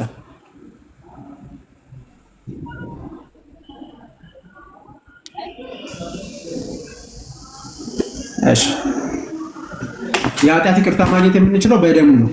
ስለዚህ ደሙን እንቀበላለን። አንድ ሰው ከወደቀ ኃጢአት ደሙን መቀበል አለበት። እሱ ለኃጢአት ስርየት ብቻም አይደለም። በነገራችን ላይ ለምን ዮሐንስ ላይ ምን አለ? ክርስቶስ እኔ ከእናንተ ጋር እኖራለሁ እናንተ ደግሞ ከማን ጋር? ከኔ ጋር ትኖራላችሁ ብሎ ዕለት ዕለት እንቀበላለን። ከክርስቶስ ጋር እንኖራለን። ወደ ክርስቶስ ማኖሪያ ነው። እሱን እቀበላለሁ። አሁን ያልከውን ቃል እቀበላለሁ። ከክርስቶስ ጋር ህብረት ማድረግን ብቻም ሳይሆን ከወንድሞች ጋርም ህብረት ማድረጊያ ነው ብዬም አምናለሁ። ገብቷል አይደለ? አካል አሁን እዚህ ላይ ይተካው አካል በሌላ ይሄ ራሱ ከክርስቶስ ጋር መኖር ማለት ህይወትን ነው፣ ህይወትን ማግኘት ማለት ነው። ከክርስቶስ ጋር ከአካሉ ጋር የምንካፈልበትን ነገር ነው። ልክ ነው። እሱን እንቀበላለን። ያስተሳስረናል። እኛ በሱ ውስጥ እሱ በእኛ ውስጥ ከዛም ብቻ ሳይሆን ከወንድሞች ጋርም አይደለ አንድ ላይ ሲካፈሉ ቆሮንቶስ ላይ ሄደ ስታነብ 16 ላይ እኛ ብዙዎች ሳለን አንዱን ስጋ እንካፈላለን ብሎ ይናገራል። ያንን አንዱን እንጀራ እንካፈላለን ላይ ስለዚህ ብዙዎቹን አንድ ላይ ማሳሰር የሚችለው ማለት አንዴ የጌታ ስጋና ደም ባይሆን ህብስት ብቻ ቢሆን ሊያስተሳስረን ይችላል። በነገራችን ላይ መኩ እንትን ምግብ አብሮ መብላት ማለት ቀላል አይደለም። እኔ የምበላው እንጀራ በአንተ ውስጥ ማለት ነው። አንተ ከአንድ ማዕድ ነው አይደለም የምንቆርሰው። ቆይ ይገባኛል። ለምን መሰለህ እንትን ላይ ቆሮንቶስ ላይ ሄዶ እንትን ይላቸዋል። ምግብ ያስተሳስራል። አንድ አይነት ነገር ውስጥ ነው የምንተሳሰረው፣ በአንድ አይነት ማዕድ አንድ ዙሪያውን የሚበሉ ብሎ ይናገራል። እዛ እንትኑ ላይ ማለት ነው። ጠለቅ ብዬ ስሄድ ልክ ነህ አንተ ያልከውን ነገር እቀበላለሁ። መንፈሳዊ ባይሆን ያልከውን ነገር ማለት ነው። ግን ከወንድሞች ጋርም የምተሳሰርበት ነው። አንዱ ይራባል፣ አንዱ ይሰክራል ብሎ ቆሮንቶስ ላይ ይናገራል አይደለ? ልክ ነኝ አይደል? እሱ እንዴት መሰለህ አንዴ እነግርሃለሁ። ያው ምንድነው ሁለት ኤርሊ ቸርችን ለማጥናትም ብትሞክር በጣም ደስ ይለኛል። ሁለት ነገሮች አሉ። አጋፔ አለ፣ የአጋፔ ፕሮግራም በጥንት ቸርች ማለት ነው። ምን ያደርጋሉ? ጥንት ቸርች ውስጥ የነበሩት ክርስቲያኖች አብሮ ነው የሚኖሩት። አብሮ 8000 ህዝብ አብሮ ይኖር ነበረ። በነገራችን ላይ ካወቁ ሐዋርያት ሥራ ምዕራፍ 7ን ብንመለከት ቅዱስ እስጢፋኖስ ሲሾም ምናምን እናያለን። ከዛ በኋላ እነ ሳጲራና እንትን አምጥቶ ገንዘባቸውን ሁሉ ለሐዋርያት ሰጡ። ከማን ጋር ነው የሚኖሩት ማለት ነው? ከሐዋርያት ጋር በህብረት ይኖሩ ነበር። ኦኬ፣ አንድ ላይ ይካፈሉ ነበር ማለት ነው። አጋፔ ፕሮግራም አላቸው። እሱን ደግሞ በአንድ ላይ ሲሰበሰቡ የሐዋርያት ሥራ ምዕራፍ 2 ቁጥር 40 ላይ ስታገኘው በአንድ ላይ ሲሰበሰቡ የጌታን ማዕድ ከቆረሱ በኋላ ወደዚህኛው ይመጣሉ። ያ ማለት ኖርማል መብል መጠጥ ምናምን ወደዛ ይመጣሉ። ይሄኛው ግን የጌታ ስጋና ደም ዕዳ አለብህ ነው የሚለው እኮ ቅዱስ ጳውሎስ። ዕዳ አለብህ ሳይገባው የሚቀበል ነው የሚለው ቆሮንቶስ ሁለት እንትን እንዳይሆንብህ እንዳያምታታብህ እዛ ጋር አብሮ መብላታቸው መጠጣታቸው ነዳያንን መርዳታቸው እንዴት ብቻችሁን ትበላላችሁ ካልሆነማ ቤታችሁ ብሉ ምናምን የሚለው ስጋውና ደሙን አይደለም። እሺ ይሄ አጋፔ ፕሮግራም በህብረት መብላት ነው እንድትረዳ። እሺ ቀጥል። እሺ እቀበላለሁ። ግን እሺ እንትንስ ይላል ከሰማይ የወረደ እንጀራ ይላል አይደል? አብ የሚሰጣችሁ ከሰማይ የሚወርድ እንጀራ እኔ ነኝ እኔም ብሉ ይላል። ይሄ የቀረበው ግን እንጀራ ከሰማይ እየወረደ አይደል ማለት በቤት ውስጥ የሚዘጋጅ ቂጣና ወይን ነው። አብ የሚሰጠው እንጀራ ከሰማይ የሚወርድ ነው ይላልና ይህን ነገርስ እንዴት ነው እንትን የምትለው? እሺ ይሄን በቀላሉ እስቲ ክርስቶስ ከሰማይ ነው ወይስ ከምድር ነው? ከሰማይ ነው የመጣው። እሺ ከምድርስ? ከምድርማ በቅድስት ማርያም ተወልዷል። ስለዚህ ያ ስጋ ሰማያዊ ሆኗል አልሆነም? ስጋው አልሆነም። እሺ በእግዚአብሔር ዙፋን ላይ ተቀምጧል ያ ስጋ። አልሆነም የምልህ መኩ በኃጢአተኛ ስጋ ምሳሌ ነው የመጣው። ወይም ኃጢአት የሚሰቀልበት ወይም ኃጢአት የሚኮነንበት ስጋ ነው ስጋውን ይዞት የመጣው። ስለዚህ ክርስቶስን ታመልከዋለህ። ስታመልከው አንተ ክርስቶስን ለብቻ መለኮቱን ነው የምታመልከው ወይስ አንድ ክርስቶስ ብለህ ነው የምታመልከው? አንድ ክርስቶስ ነው። አሁን ከመብላት ጋር አያይዤ ነው ይሄንን ያልኩ። ለምን እንዳልኩ ለምን ይሄን እንዳመጣውልህ ለአንተ ላስረዳህ። አንድ ሰው ማለት የሰውነት ባህሪ የአምላክን ባህሪ ገንዘብ አድርጓል። የአምላክ ባህሪ ደግሞ የሰውነትን ባህሪ ገንዘብ አድርጓል። ያ ማለት ክርስቶስ መጥቶ ከድንግል ማርያም ስጋ ነሳ፣ የባሪያውን መልክ ያዘ ነው የሚለው። ስለዚህ የባሪያውን መልክ ያዘ ያንን አንዱን ክርስቶስ ነው የምናመልከው። የእግዚአብሔር ማለት የሰው ባህሪ ከድንግል ማርያም የተነሳ የአምላክነት ዙፋን ላይ ተቀምጧል የምንለው ለዚህ ነው። ዮሐንስ ወንጌል ላይ ከሰማይ የወጣ ከወረደ በቀር ወደ ሰማይ የወጣ የለም አይደል? ይላል። ስለዚህ ወደ ሰማይ የወጣ የሰው ልጅ ነው አይደል? ትክክል ነው። ኢየሱስ ነው እንጂ ወጣው ግልጽ።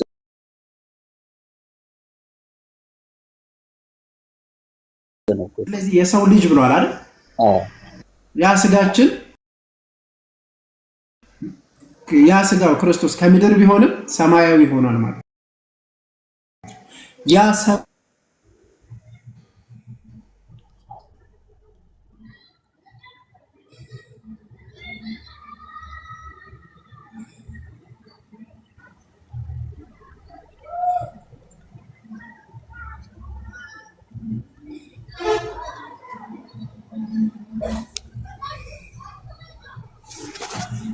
ይሰማል። ተቋርጧል።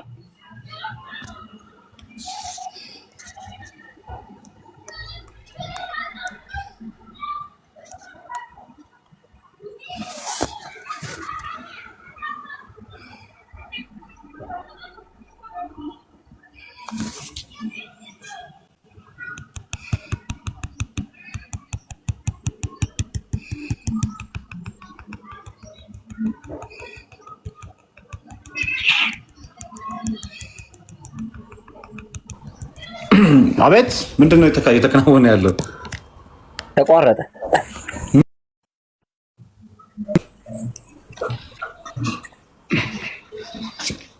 ስለምን እየተወያያችሁ ነው የተቆረጠው? ስለ ስጋና ደሙ። የመጨረሻ ንግግራችሁ ምንድን ነበር? ስጋና ደሙ ነው። የክርስቶስ ስጋ ያው የእናንተን አስተምሮ እውነተኛ ስጋና እውነተኛ ደሙ ነው። እሱ ቢመጣ ደግሞ በደንብ ካቆመበት ይቀጥል ነበረ። ዳቆመኩ አለ ኢንቫይት ላድርገው ካለ ይቀጥላል፣ ከሌለ እንቀጥላለን። ሞክ ያለ ማሩም ዙሃኑ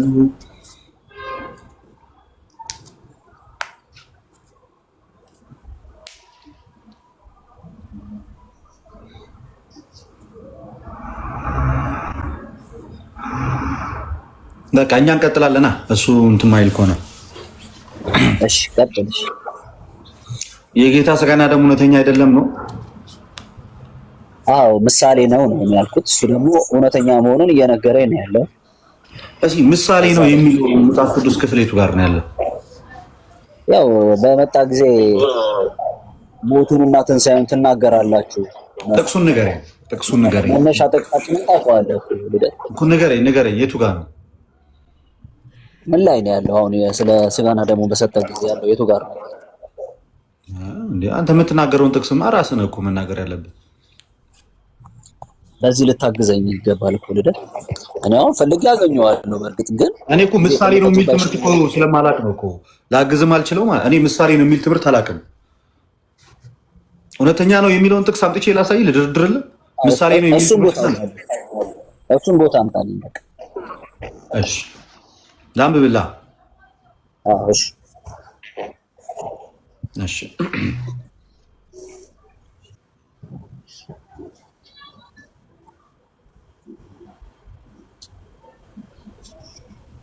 ማቴዎስ ወንጌል ምዕራፍ 26 ከቁጥር 26 ላይ እንደዚህ ይላል። ሲበሉም እንጀራን አንስቶ ባረከ፣ ቆርሶን ወደ ደቀ መዛሙርቱ ሰጠና እንካችሁ ብሉ፣ ይህ ስጋዬ ነው አለ ይላል። ከዛ ጽዋንም አንስቶ አመስግኖ ሰጣቸው፣ እንዲህም አላቸው፣ ሁላችሁ ከእርሱ ጠጡ፣ ስለ ብዙዎች ለኃጢአት ይቅርታ የሚፈስ የአዲስ ኪዳን ደሜ ይህ ነው።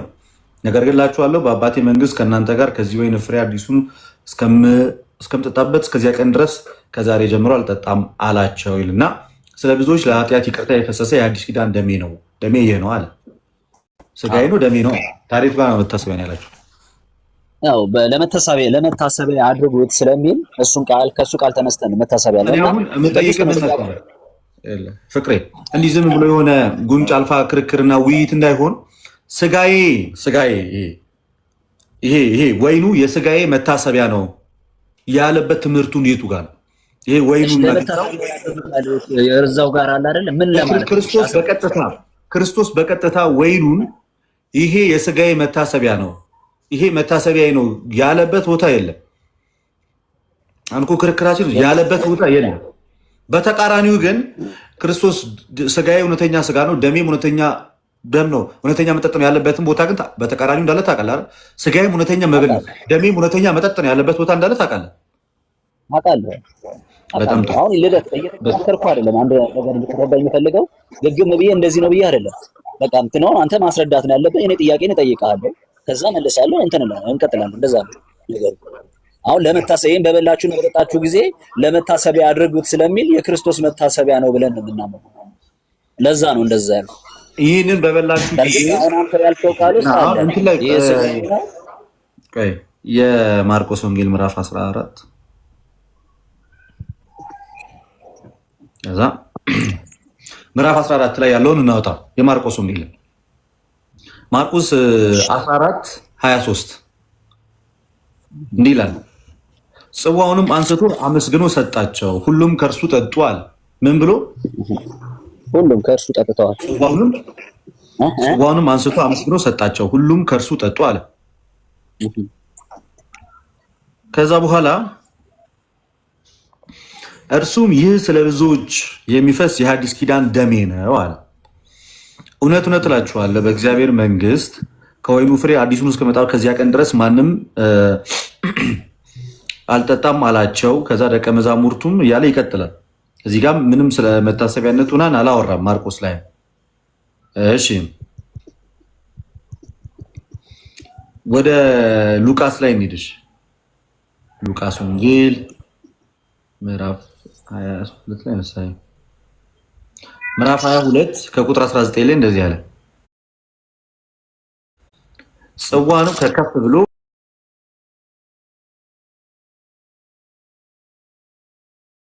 እንደዚህ አለ። ጽዋንም ተቀበለ፣ አመስግኖ እንካችሁ በመካከላችሁ ተካፈሉ ትላችኋለሁ፣ የእግዚአብሔር መንግስት እስኪመጣ ድረስ ከአሁን ጀምሮ ከወይኑ ፍሬ አልጠጣም። እንጀራንም አንስቶ አመስግኖ ቆርሶ ሰጣቸውና ስለእናንተ የሚሰጠው ስጋዬ ይህ ነው፣ ይህን ለመታሰቢያ አድርጉት አለ።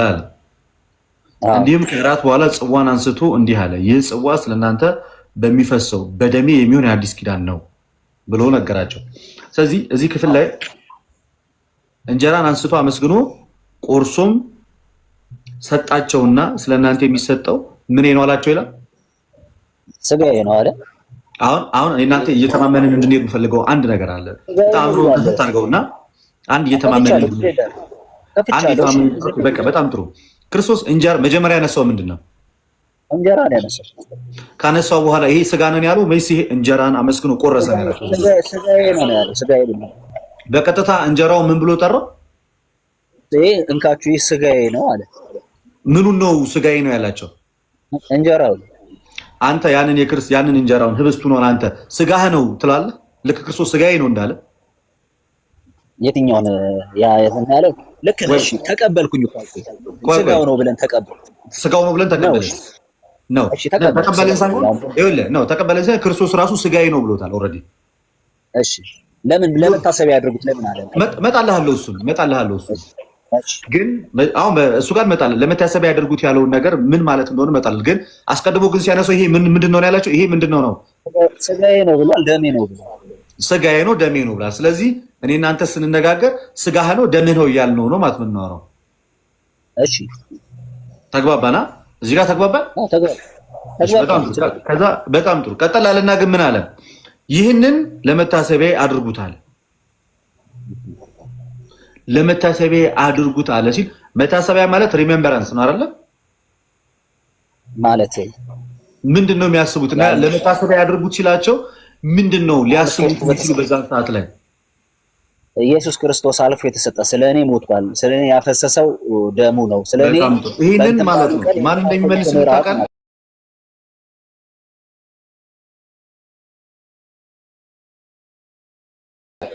ሐዋርያው ቅዱስ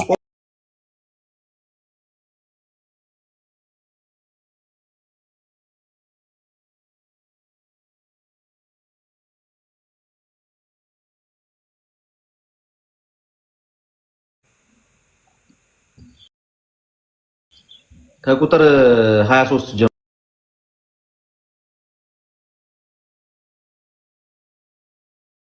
ለእናንተ ደግሞ አሳልፌ የሰጠሁት እኔ ከጌታ ተቀብዬዋለሁና ጌታ ኢየሱስ አልፎ በተሰጠባት በዚያች ሌሊት እንጀራን አንስቶ አመሰገነ፣ ቆርሶም እንካችሁ ብሎ ይህ ስለእናንተ የሚሆን ስጋዬ ነው። ይህን ለመታሰቢያ አድርጉት አለ። ከዛ በኋላ እንዲህ አለ፣ እንዲሁም ከራት በኋላ ጽዋን ደግሞ አንስቶ ይህ ጽዋ በደሜ የሚሆን የአዲስ ኪዳን ነው፣ በጠጣችሁ ጊዜ ሁሉ ይህን ለመታሰቢያ አድርጉታል። ይህን እንጀራ በበላችሁ ጊዜ ሁሉ ይህንንም ጽዋ በጠጣችሁ ጊዜ ሁሉ ጌታ እስኪመጣ ድረስ ሞቱን ትናገራላችኋል። ስለዚህ የትኛውም ክርስቲያን የጌታችን የኢየሱስ ክርስቶስን ቅዱስ ሥጋውና ክቡር ደሙን በበላና በጠጣ ሰዓት ላይ ሁልጊዜም የሚያስበውና የሚናገረው የሚመሰክረው ምንድነው? የክርስቶስ ኢየሱስ ሞቱንና ትንሣኤ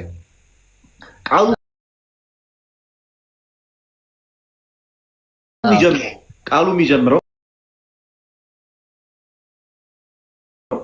ይሄ የሥጋዬ መታሰቢያ ነው ብሎ ቢጀምር የትኛውም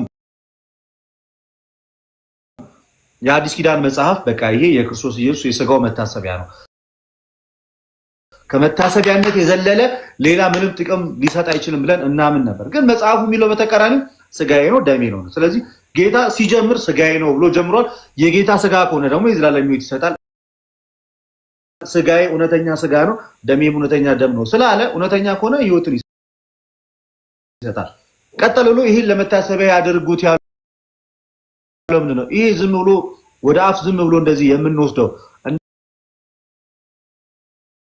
እንዳገኘን ዝም ብለን የምንበላ የምንጠጣው ነገር አይደለም። እና በተቃራኒው ምንድነው ስንል በክርስቶስ ኢየሱስ በሞቱ በስቅለቱ በመስከሩ ይቅርታ በመስቀሉ ለማለት ነው። ይቅርታ እያሰብን የምንበላው ይሄ መታሰቢያ ሥጋ ነው እያልን ሳይሆን የምንበላው የጌታን እውነተኛውን ሥጋና ደም ስንበላና ስንጠጣ የክርስቶስ ኢየሱስ ሞትና ትንሣኤውን እያሰብን እየተናገርን እየመሰከርን እንበላለን እንጂ በቀጥታ ቁርባኑ መታሰቢያ ብቻ ነው ብሎ የተናገረ መታሰቢያ ብቻ ቢሆንማ ይሄ የሥጋዬ መታሰቢያ ነው ብሎ ይጠራ ነበር።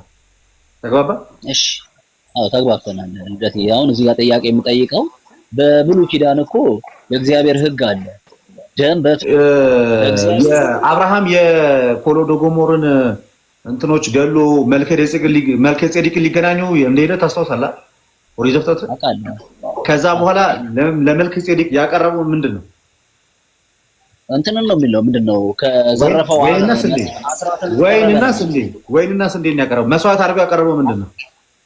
እሺ ወይንና ስንዴ የሚሆን ከዘረፈው መስዋዕት አድርጎ ያቀረበው ወይንና ስንዴ ነው። አለቀ። እኛ የክርስቶስ ሊትራሊ ሲጀመር እምነታችን ሊትራሊ ይሄ ክርስቶስ ጎኑ እየተቀዳ ከዛ ይሄ ሊትራሊ ፉል ብለን ያንን እያነሳን እንጠጣለን አይደለም ያለው።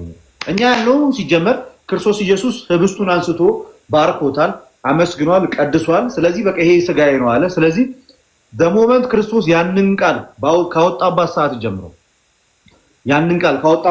ጀምሮ የምንበላውና የምንጠጣው የጌታ የኢየሱስ ክርስቶስን ቅዱስ ሥጋውና ክቡር ደሙን ነው።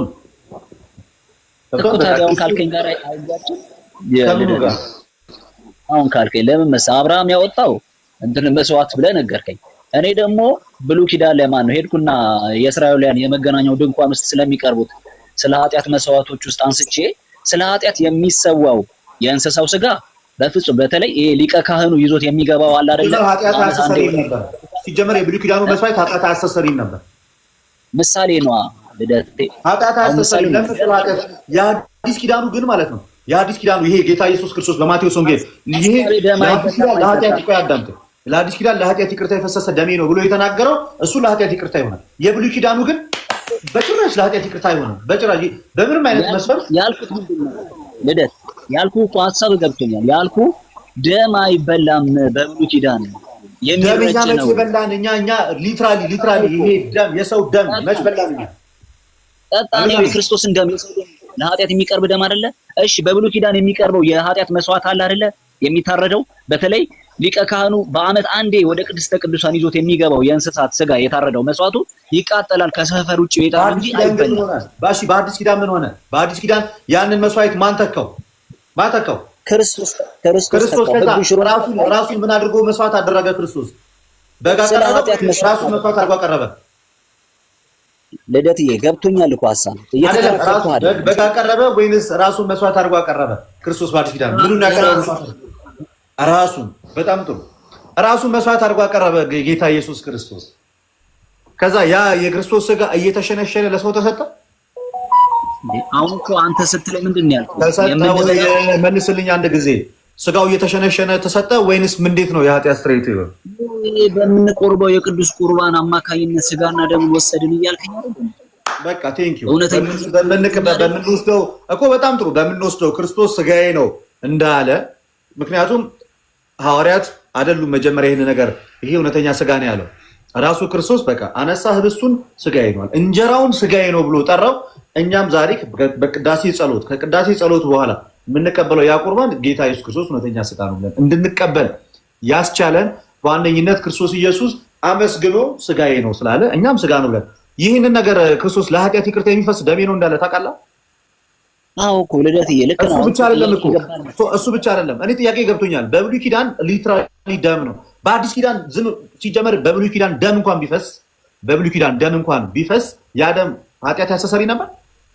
አዎ ለጊዜው በነበረው የኪዳን ስርዓት ቆይ እንደ ልደት ስማኝ እኮ እየተከራከርኩ አይደለም። በነበረው የኪዳን ስርዓት ኃጢአታቸው ይቅር ይባላል ለዘላለም አይሁን እንጂ እኮ ለዘላለማዊ ኃጢአት ስርየት የለውም።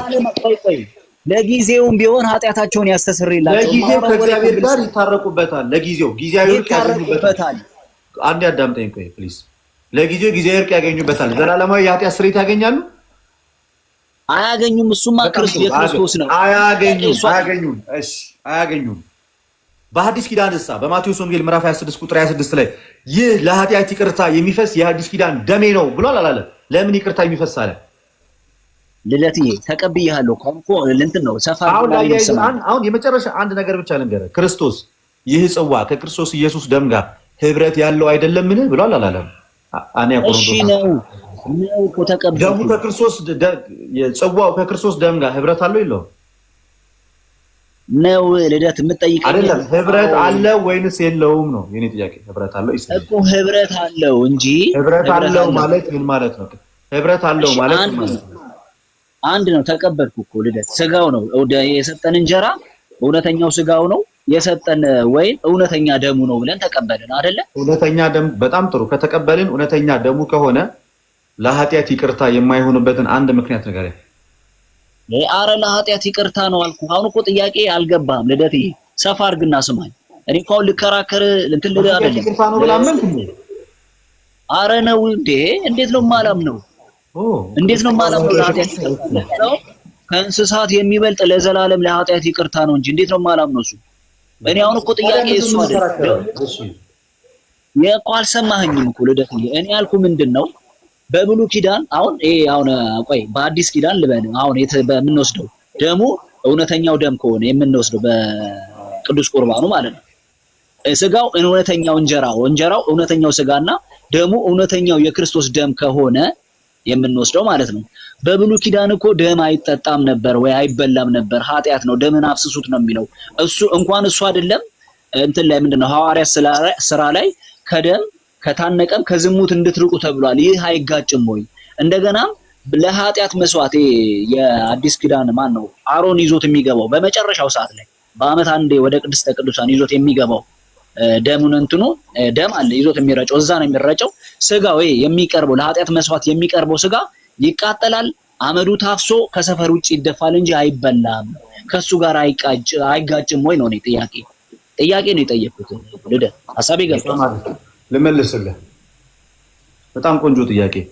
ለዛም ነው እኮ ክርስቶስ ኢየሱስ እና ሐዋርያው ጳውሎስ በአዲስ ኪዳን እንግዲህ ሊትራሊ የክርስቶስ ከጎኑ የሚፈሰው አሁን በብሉይ ኪዳን በጉ ሲታረድ ደም ይፈሰዋል። ሊትራሊ ፒውር ደም ምንም ወረዘ ደም ያን ደም ማንም አይጠጣም።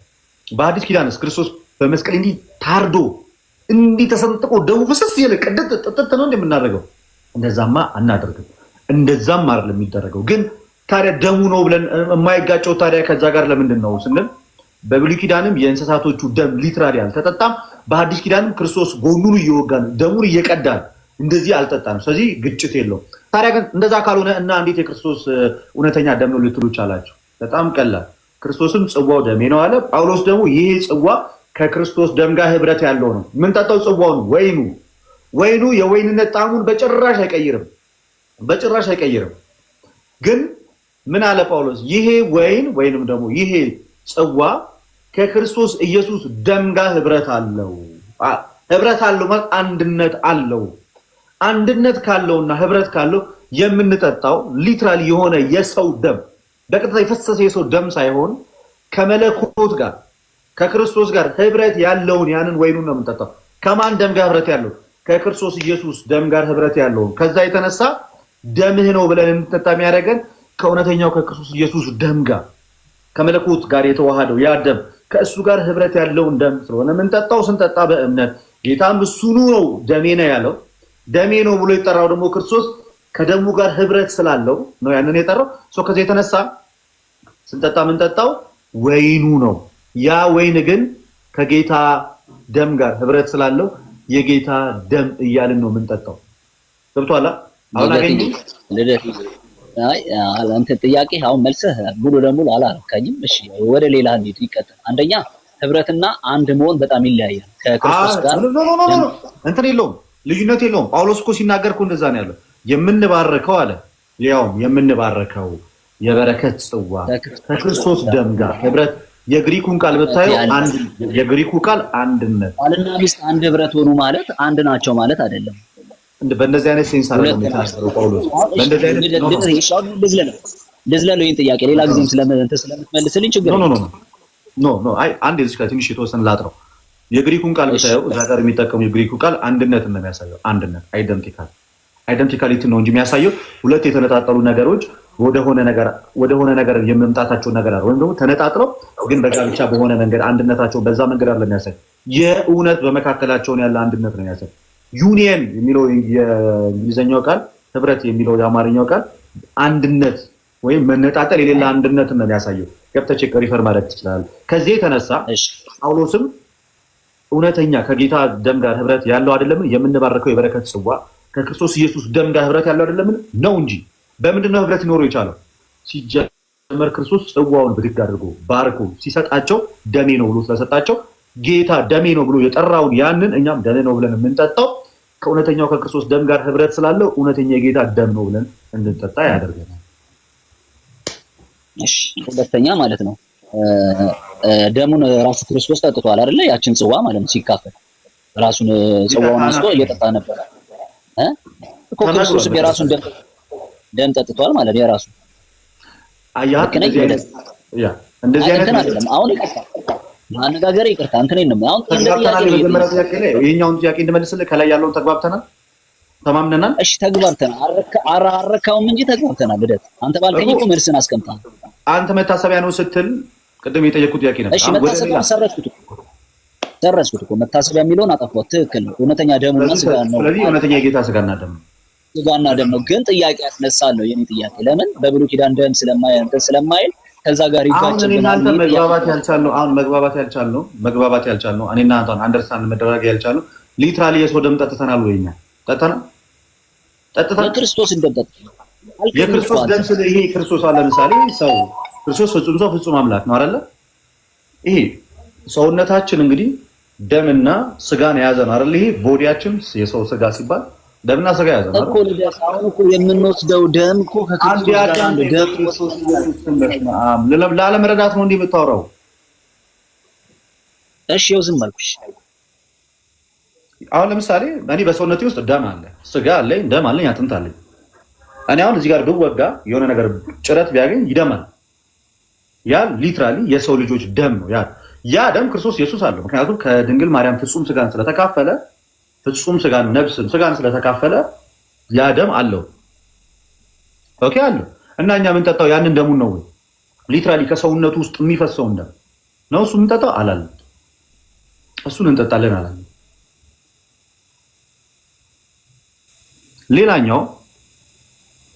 ሌላኛው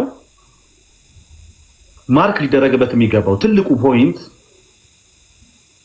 ክርስቶስ ኢየሱስ ያንን ወይኑ ሊትራሊ ገና ከጸሎቱ በፊት ወይም ጌታ ከማመስገኑ በፊት ወይን የነበረው ያ ማንነት ያ የወይንነት ማንነት ልክ ክርስቶስ ደሜ ነው ሲል ወይንነቱ የወይኑን ኔቸር ሳይቀይር ሳይለወጥ ክርስቶስ ባርኮና ቀድሶ ለሐዋርያቱ ስለሰጣቸው እና ደሜ ነው ስላለው በሚታየው ወይን የኢየሱስ ክርስቶስን እውነተኛ ደም እንቀበላለን ብለን እንድናምን ያደረገን ዋነኛው ነገር ምንድነው? ክርስቶስ አመስግኖ ደሜ ነው ስላለ ከምኑ በኋላ ከጸሎቱ በኋላ። ስለዚህ እኛም ስንቀበለው ከዛ በኋላ እንዴት ሆኖ ደሙ ሆነ፣ በምን አይነት ማትስ ደሙ ሆኖ መጣ ብለን አይደለም።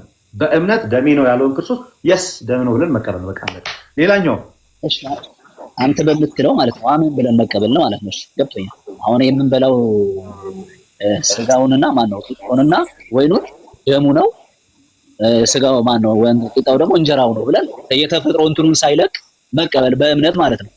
ልክ ነኝ? ምክንያቱም ክርስቶስ ኢየሱስ ምን ብሎ ስለሰጣቸው ሲሰጣቸው እንካችሁ ደሜ ነው ስላለ ደም ሳይሆን ማለት ነው ደሜ ነው ብሎ የሰጣቸው ወይኑን ነው አይደለ? ክርስቶስ ስለዚህኛም ደም ነው ብለን የምንጠጣው ያንን ወይኑን የክርስቶስ ደም ነው ብለን የምንጠጣው በእምነት እሱን ነው። በቃ ታዲያ ከኔ ጋር ምን አጋጭ ታዲያ? እንደዚህ ምሳሌ ነው ያልኩት አይደል? እኔ ምሳሌ ነው ያልኩት ኖ አንተ ምሳሌ ያልኩህ እኮ ጀስት ምሳሌ ከሆነ ሪሜምበራንስ ከሆነ ያ ነገር ምንድነው ለኃጢአት ስርየት መሆን አይችልም። ገና ከጅምሩ ለምሳሌነት ነው እንጂ ከኃጢአት ስርየት ጋር ከዘላለም ሕይወት ጋር ምሳሌ የሆነ ነገር በጭራሽ ሊገናኝም ሊያገናኘውም አይችልም። ከዚህ የተነሳ ሲጀመር ምሳሌ ነው ያለው ደግሞ በቀጥታ ስጋውና ደሙና አይደለም። ይህንን ለመታሰቢያ ያድርጉት። ይቅርታ ምሳሌ ሳይሆን ምሳሌ የሚል ቃል የለም። ገና ሲጀመር ምሳሌ የሚል ቃል የለም። መታሰቢያ ነው የሚለው። ለመታሰቢያ አድርጉት ብሎ እየተናገረ ያለው ያንን እውነተኛውን የክርስቶስን ስጋና ደም በምንቀበልበት ሰዓት ላይ ክርስቶስ ኢየሱስ ሞቱና ትንሣኤውን ስለምናስብ ነው። እሺ ይሁዳ ያንን እንትን የዘላለም ሕይወት ሰጥተዋል ካልከኝ ይሁዳ በልቷል። ይሁዳ የዘላለም ሕይወት አለ ወይም ደግሞ የዘላለም ሕይወት ልደት አንዴ ይቅርታ፣ የዘላለም ሕይወትና በሕያው ነፍስ መካከል ያለውን ልዩነት ልትነግረኝ ትችላለህ? ማለት አሁን የመጀመሪያው ሰው አዳም ወደዚህ ምድር ሲመጣ ማለት ነው የዘላለም ሕይወት አይደለም የነበረው፣ ሕያው ነፍስ ነው ያለው። የሕይወትን እስትንፋስ በአፍንጫው እፍ ሲልበት የሰውም ሕያው ነፍስ ያለው ሆነ ብሎ ወደዚህ ምድር መጣ። የዘላለም ሕይወት ማለት ግን የማይጠፋ ከእግዚአብሔር የሆነ ሕይወት ማለት ነው። ልክ ነኝ? የዘላለማዊ ሕይወት የማይሞት ሕይወት ማለት ነው። የዘላለም ሕይወት ማለት የማይሞት ሕይወት ማለት አይደለም። በመጀመሪያ ደረጃ አሁን ሞት ስትል እየለየ ማውራት መቻል አለብህ። ከሰዎች አንጻር ስትናገርና ከእግዚአብሔር አንጻር ስትናገር ነገሮችን በሁለት መንገድ ከፍለህ ልትመለከታቸው ይገባል። የዘላለም ሕይወት ከእግዚአብሔር አምላክ ሲሰጥ አንኮንዲሽናሊ ነው። ከሰዎች አንጻር ሲሆን ደግሞ የዘላለም ሕይወት ኮንዲሽናሊ ነው። የሰው ልጅ የተሰጠውን የዘላለም ሕይወት ጠብቆ ካልኖረ እና በነፃ ፈቃዱ ከዛ ነገር የሚወጣ ከሆነ የዘላለም ሕይወቱን ሉዝ ያደርጋል። ልክ ይሁዳ ለምሳሌ ከክርስቶስ ጋር ነበረ፣ ምርጫው ግን ሌላ ሆነ። ምርጫው ክርስቶስን መሸጥ ሆነ። ክርስቶስን አንዴ አዳምጠኝ። ክርስቶስን መሸጥና ክርስቶስን አሳልፎ መስጠት ሆነ። በገዛ ፈቃዱ የተቀበለውን በገዛ ፈቃዱ የተቀበለውን መዳንና የዘላለም ሕይወት ወዶና ፈቅዶ የዘላለም ሕይወቱን ሉዝ አደረገ ማለት በገዛ ፈቃዱ። ሰው ነፃ ፈቃድ አለው። እግዚአብሔርን የማመንም ካመነም በኋላ የመካድ ነፃ ፈቃድ አለው። የሰው ልጅ ከእግዚአብሔር እቅፍ ወጥቶ የመሄድ ነፃ ፈቃድ አለው። የሰው ልጅ እኔ ዛሬ ላይ ተነስቼ እግዚአብሔርን አላምነውም፣ ከዚህ በኋላ እግዚአብሔር አምላክ አይደለም፣ ይሄ ሕይወት አይሰጥም ብዬ የመሄድ መብት አለ። ነፃ ፈቃድ ኖ አይ ክርስቶስማ አምላክ ነው የዘላለም ሕይወት ይሰጣል ብዬ ከጸናው ጳውሎስ እንደተናገረ የዘላለም ሕይወት ተካፋይ ትሆናላችሁ። እኛ የምናምነው የዘላለም ሕይወት አለን ነው which is ከሞት በኋላ ባለው ሕይወት አሁን ላይ አለን ብለን ነው የምናምነው። ከዛ ሩጫችንን ልንጨርስ ይገባል። እያንዳንዱ ሰው በምድር ላይ የተሰጠውን ሩጫውን ይጨርሳል። ልክ ጳውሎስ ሩጫዬን ጨርሻለሁ፣ ሃይማኖቴን ጠብቄያለሁ፣ የድል አክሊል ይጠብቀኛል ብሎ እንደተናገረ እስከ መጨረሻው የጸና እርሱ ይድናል እንደሚል ወንጌል እስከ መጨረሻው የጸና እርሱ ይድናል እንደሚል ድኛለሁ፣ እየዳንኩኝ ነው፣ እድናለሁ በሚለው በዚህ በተስፋ ቃል ውስጥ የሰው ልጆች በክርስቶስ ኢየሱስ ኃይል በጸጋው ድጋፍ ይሄ ሰውነታቸው ለኃጢአት እንዳይገዛ እያደረጉ ሐዋርያ ጳውሎስ እንደተናገረ ሮሜ መልእክት ምዕራፍ 6 ላይ ለኃጢአት እንዳይገዛ በሞተ ወይም ደግሞ በዚህ በሚሞት ስጋችን ኃጢአት እንዳይነግስ እያደረግን ከኖርን የዘላለም ሕይወትን ምን እናደርጋለን? ገንዘብ እናደርጋለን። ክርስቶስ ያን ጊዜ ይመጣል። ለእያንዳንዱ ሁላችን በክርስቶስ ኢየሱስ የፍርድ ወንበር ፊት እንገለጣለን አለ። በጎ እንዳደረገ መልካም ሁሉም በክርስቶስ ኢየሱስ የፍርድ ወንበር ፊት ይቀበላል፣ ብድራትንም ይቀበላል ከክርስቶስ ኢየሱስ። የዛን ሰዓት ላይ ሞተን በምንነሳበት ሰዓት ሪዘሬክሽን በምን ይሄ የሚሞተው ስጋ የማይሞተውን ስጋ በሚለብስ ሰዓት ላይ የሚበሰብሰው ስጋ የማይበሰብሰውን ስጋ የለበሰ ሰዓት ላይ ነው that's the day የዘላለም ህይወት ለሰው ልጆች ላያጡት አገኙት የሚባለው።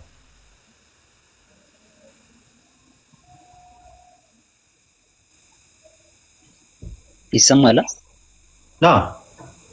የሰማው ነው።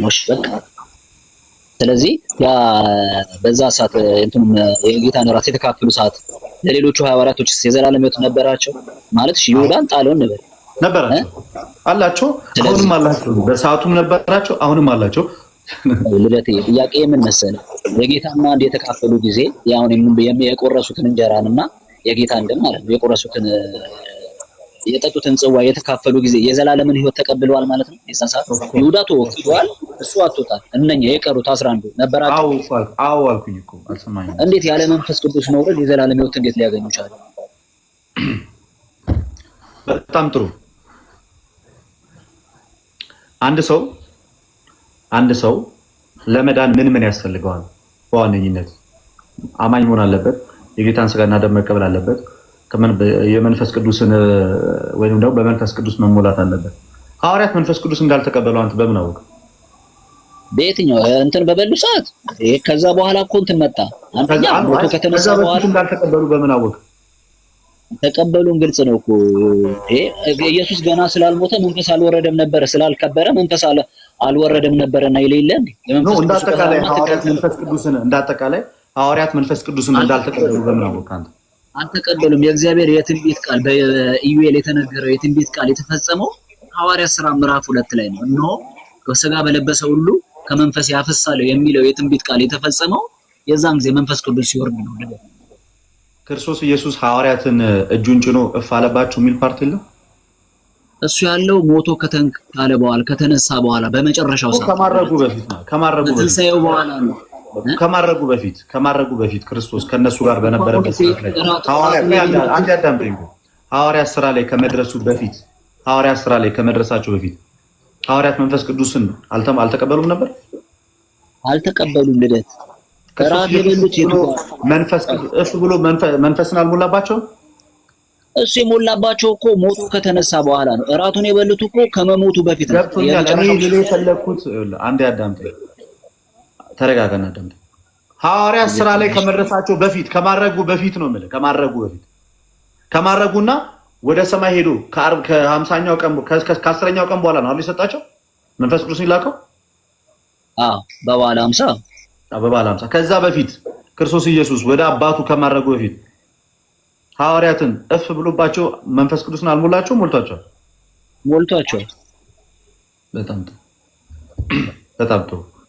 ስለዚህ ሐዋርያት አስቀድሞ መንፈስ ቅዱስን አልተቀበሉም ብለን መናገር አንችልም። ክርስቶስ ኢየሱስ ከማረጉ በፊት ማለት ነው። እዛ ከመድረስ በፊት እዛ ወደ እንትን ከመድረስ በፊት ሐዋርያት ሥራ ላይ ከመድረስ በፊት በእንደዚህ አይነት መንገድ መንፈስ ቅዱስ በአንድም በሌላም ሲጀመር ክርስቶስ ኢየሱስ ባለበት የጌታ ፕሬዘንሱ በነበረበት ጌታ ከነሱ ጋር ባለበት ሰዓት ላይ እነዛ ሰዎች የጌታን ሥጋና ደም እየተቀበሉ በክርስቶስ እያመኑ ባሉበት ሰዓት ላይ በራሱ አልዳኑም ብለህ ልትናገር እንኳን በጭራሽ አትችልም። እኛ ሁሉን ትተን ተከተልና አለው ጴጥሮስ አይደለ?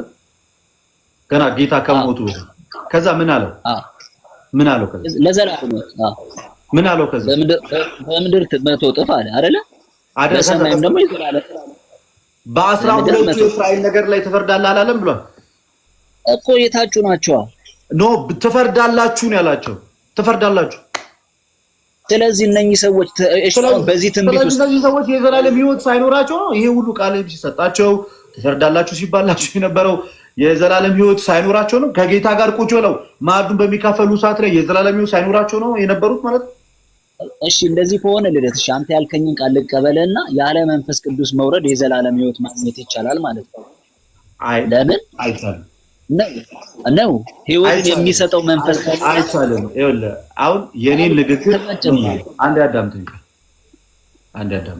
ልደት አንድ ነገር ላስረዳ፣ ሙሉ ለሙሉ አዳምጣለሁ፣ ችግር የለውም። እኔ አሁን ልማርህ ነው ልከራከርህ አይደለም። ውስጤ ግን ጥያቄ ያለብኝን ነገር እጠይቅሃለሁ፣ ችግር የለውም። ጥያቄዎችን እኮ እያነሳህ ነበር። አንተ አሁን እየጠየቅ ያለሁ ምን መሰለህ? ክሊርሊ የተቀመጠውን የመዳን ትምህርት ወደ ጎን አድርገኸው ኤክሰፕሽናል የተደረጉትን ነገሮች ነው እያነሳ ያለው። ኢትስ ኦኬ። በሐዋርያቶቹ የመዳን ዙሪያ ላይ እየተነጋገርን ምንም ችግር የለውም። እሱ ብቻ አይደለም የምነግርህ። መንፈስ ቅዱስ ሊወርድ አይችልም ብለህ ልትናገር አትችልም። ከአንድም ሁለት ቦታዎች ላይ ላሳይ ይችላል።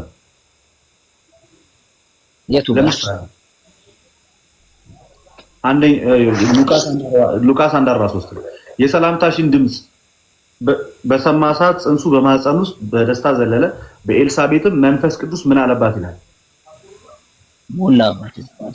ስለዚህ ዝም ብለህ ጭፍን ብለህ የሆነ ነገርን እንዲህ አልሆነም ማለት አትችልም። መንፈስ ቅዱስ በአንድም በሌላም በክርስቶስ ኢየሱስ በምድር በሚመላለስበት በእያንዳንዱ እንቅስቃሴ ውስጥ አብሯል። ግን ትክክለኛው ጊዜና ትክክለኛው ሰዓት ሲደርስ ስፔሲፊካሊ ለሐዋርያቱ የወረደው ያ መንፈስ ቅዱስ አንደኛ ለአገልግሎት ነው። ወርዶ ምንድን ነው የሰጣቸው? ኃይልን እስክትቀበሉ ድረስ በኢየሩሳሌም ቆዩን ያላቸው። በዛ ሞመንት ላይ አልዳኑም ማለት አይደለም። ኦልሬዲ እኮ እጁን ጭኖ መንፈስ ቅዱስን እፍ ብሎባቸዋል እነዚህ ሐዋርያት። ኦኬ ኦልሬዲ በክርስቶስ ኢየሱስ የሆኑ ናቸው። ታዲያ መንፈስ ቅዱስ በእነሱ ላይ የወረደው ድጋሚ ለምንድን ነው? ሚዩት አድርገው ቆይ አንዴ፣ አንተን የሆነ ድምፅ እየረበሸ ነው። ስለዚህ ከሐዋርያት ሥራ ምዕራፍ 2 በፊት መንፈስ ቅዱስ በማንም ላይ አልወረደም ብለን መናገር አንችልም። በኤልሳቤጥ እንኳን በመንፈስ ቅዱስ ተሞልታ የተናገረችውን እናውቃለን። እሱ ብቻ አይደለም። ተመልሰን ስንመጣ ሐዋርያት ራሱ በዮሐንስ ወንጌል ምዕራፍ 20 ላይ በተዘጋ በር በሚጸልዩ ሰዓት ላይ ክርስቶስ ኢየሱስ እፍ ብሎባቸዋል፣ እጁንም ጭኖ መንፈስን ሞልቷቸዋል። ይሄ ማለት ሐዋርያት ሥራ ላይ ጌታ ሄዶ አጽናኙ መንፈስ ከመላኩ በፊት ነው። ያ መንፈስ ወደ ሐዋርያቱ የመጣው በባለ 50 ስላልዳኑ ነው። ሊያድናቸው እኮ አይደለም ያ መንፈስ ቅዱስ የመጣው። ከዛ በኋላ ያ መንፈስ ቅዱስ በሌሎቹ ሰዎች ላይ ወርዷል እንዴ? ልክ ለሐዋርያቱ እንደወረደው መውረድ የጀመረው ከምን ሰዓት በኋላ ነው? አምነው ወደ ህብረቱ ከመጡ በኋላ። ስለዚህ ለሐዋርያት ያ መንፈስ ቅዱስ ሲመጣ አንደኛ ምን እንዲጀምሩ ነው? ኃይልን ተቀብለው አገልግሎታቸውን እንዲጀምሩ። ኃይልን ተቀብለው ምን እንዲጀምሩ? አገልግሎታቸውን እንዲጀምሩ። አንድ ሁለተኛ አገልግሎታቸውን በሚያገለግሉ ሰዓት ላይ የሚሄዱት ወደ ህዝቡ ነው። ስለዚህ ከነሱ ውጪ የሆነን ህዝብ ለማገልገል ከነሱ ባህል፣ ከነሱ ብሔር፣ ከነሱ ቋንቋ ውጪ የሆነን ሰው ለማገልገል የዛን ቋንቋ ምን ማለት አለባቸው? ተናጋሪ መሆኑ መቻል አለባቸው። ስለዚህ እውቀትን ገለጠላቸው፣ ፍርሃታቸውን አራቀላቸው፣ ለአገልግሎት አዘጋጃቸው፣ ቋንቋን ጨመረላቸው። ስለዚህ ምን አሉ ማለት ነው? ወደ ዓለም ሄዱ። ክርስቶስ ኢየሱስ ወደ ሰማይ ከማረጉ በፊት ሐዋርያት በጌታ ያመኑ ናቸው፣ መንፈስን የተቀበሉ ናቸው፣ የጌታን ስጋና ደም የተቀበሉ ናቸው፣ የዳኑም ጭምር ናቸው። ይሄ ምንም የሚያጠራጥር ጉዳይ የለው። ግን ይሄ ስፔሲፊካሊ ሐዋርያት ጋር የነበረ አገልግሎት።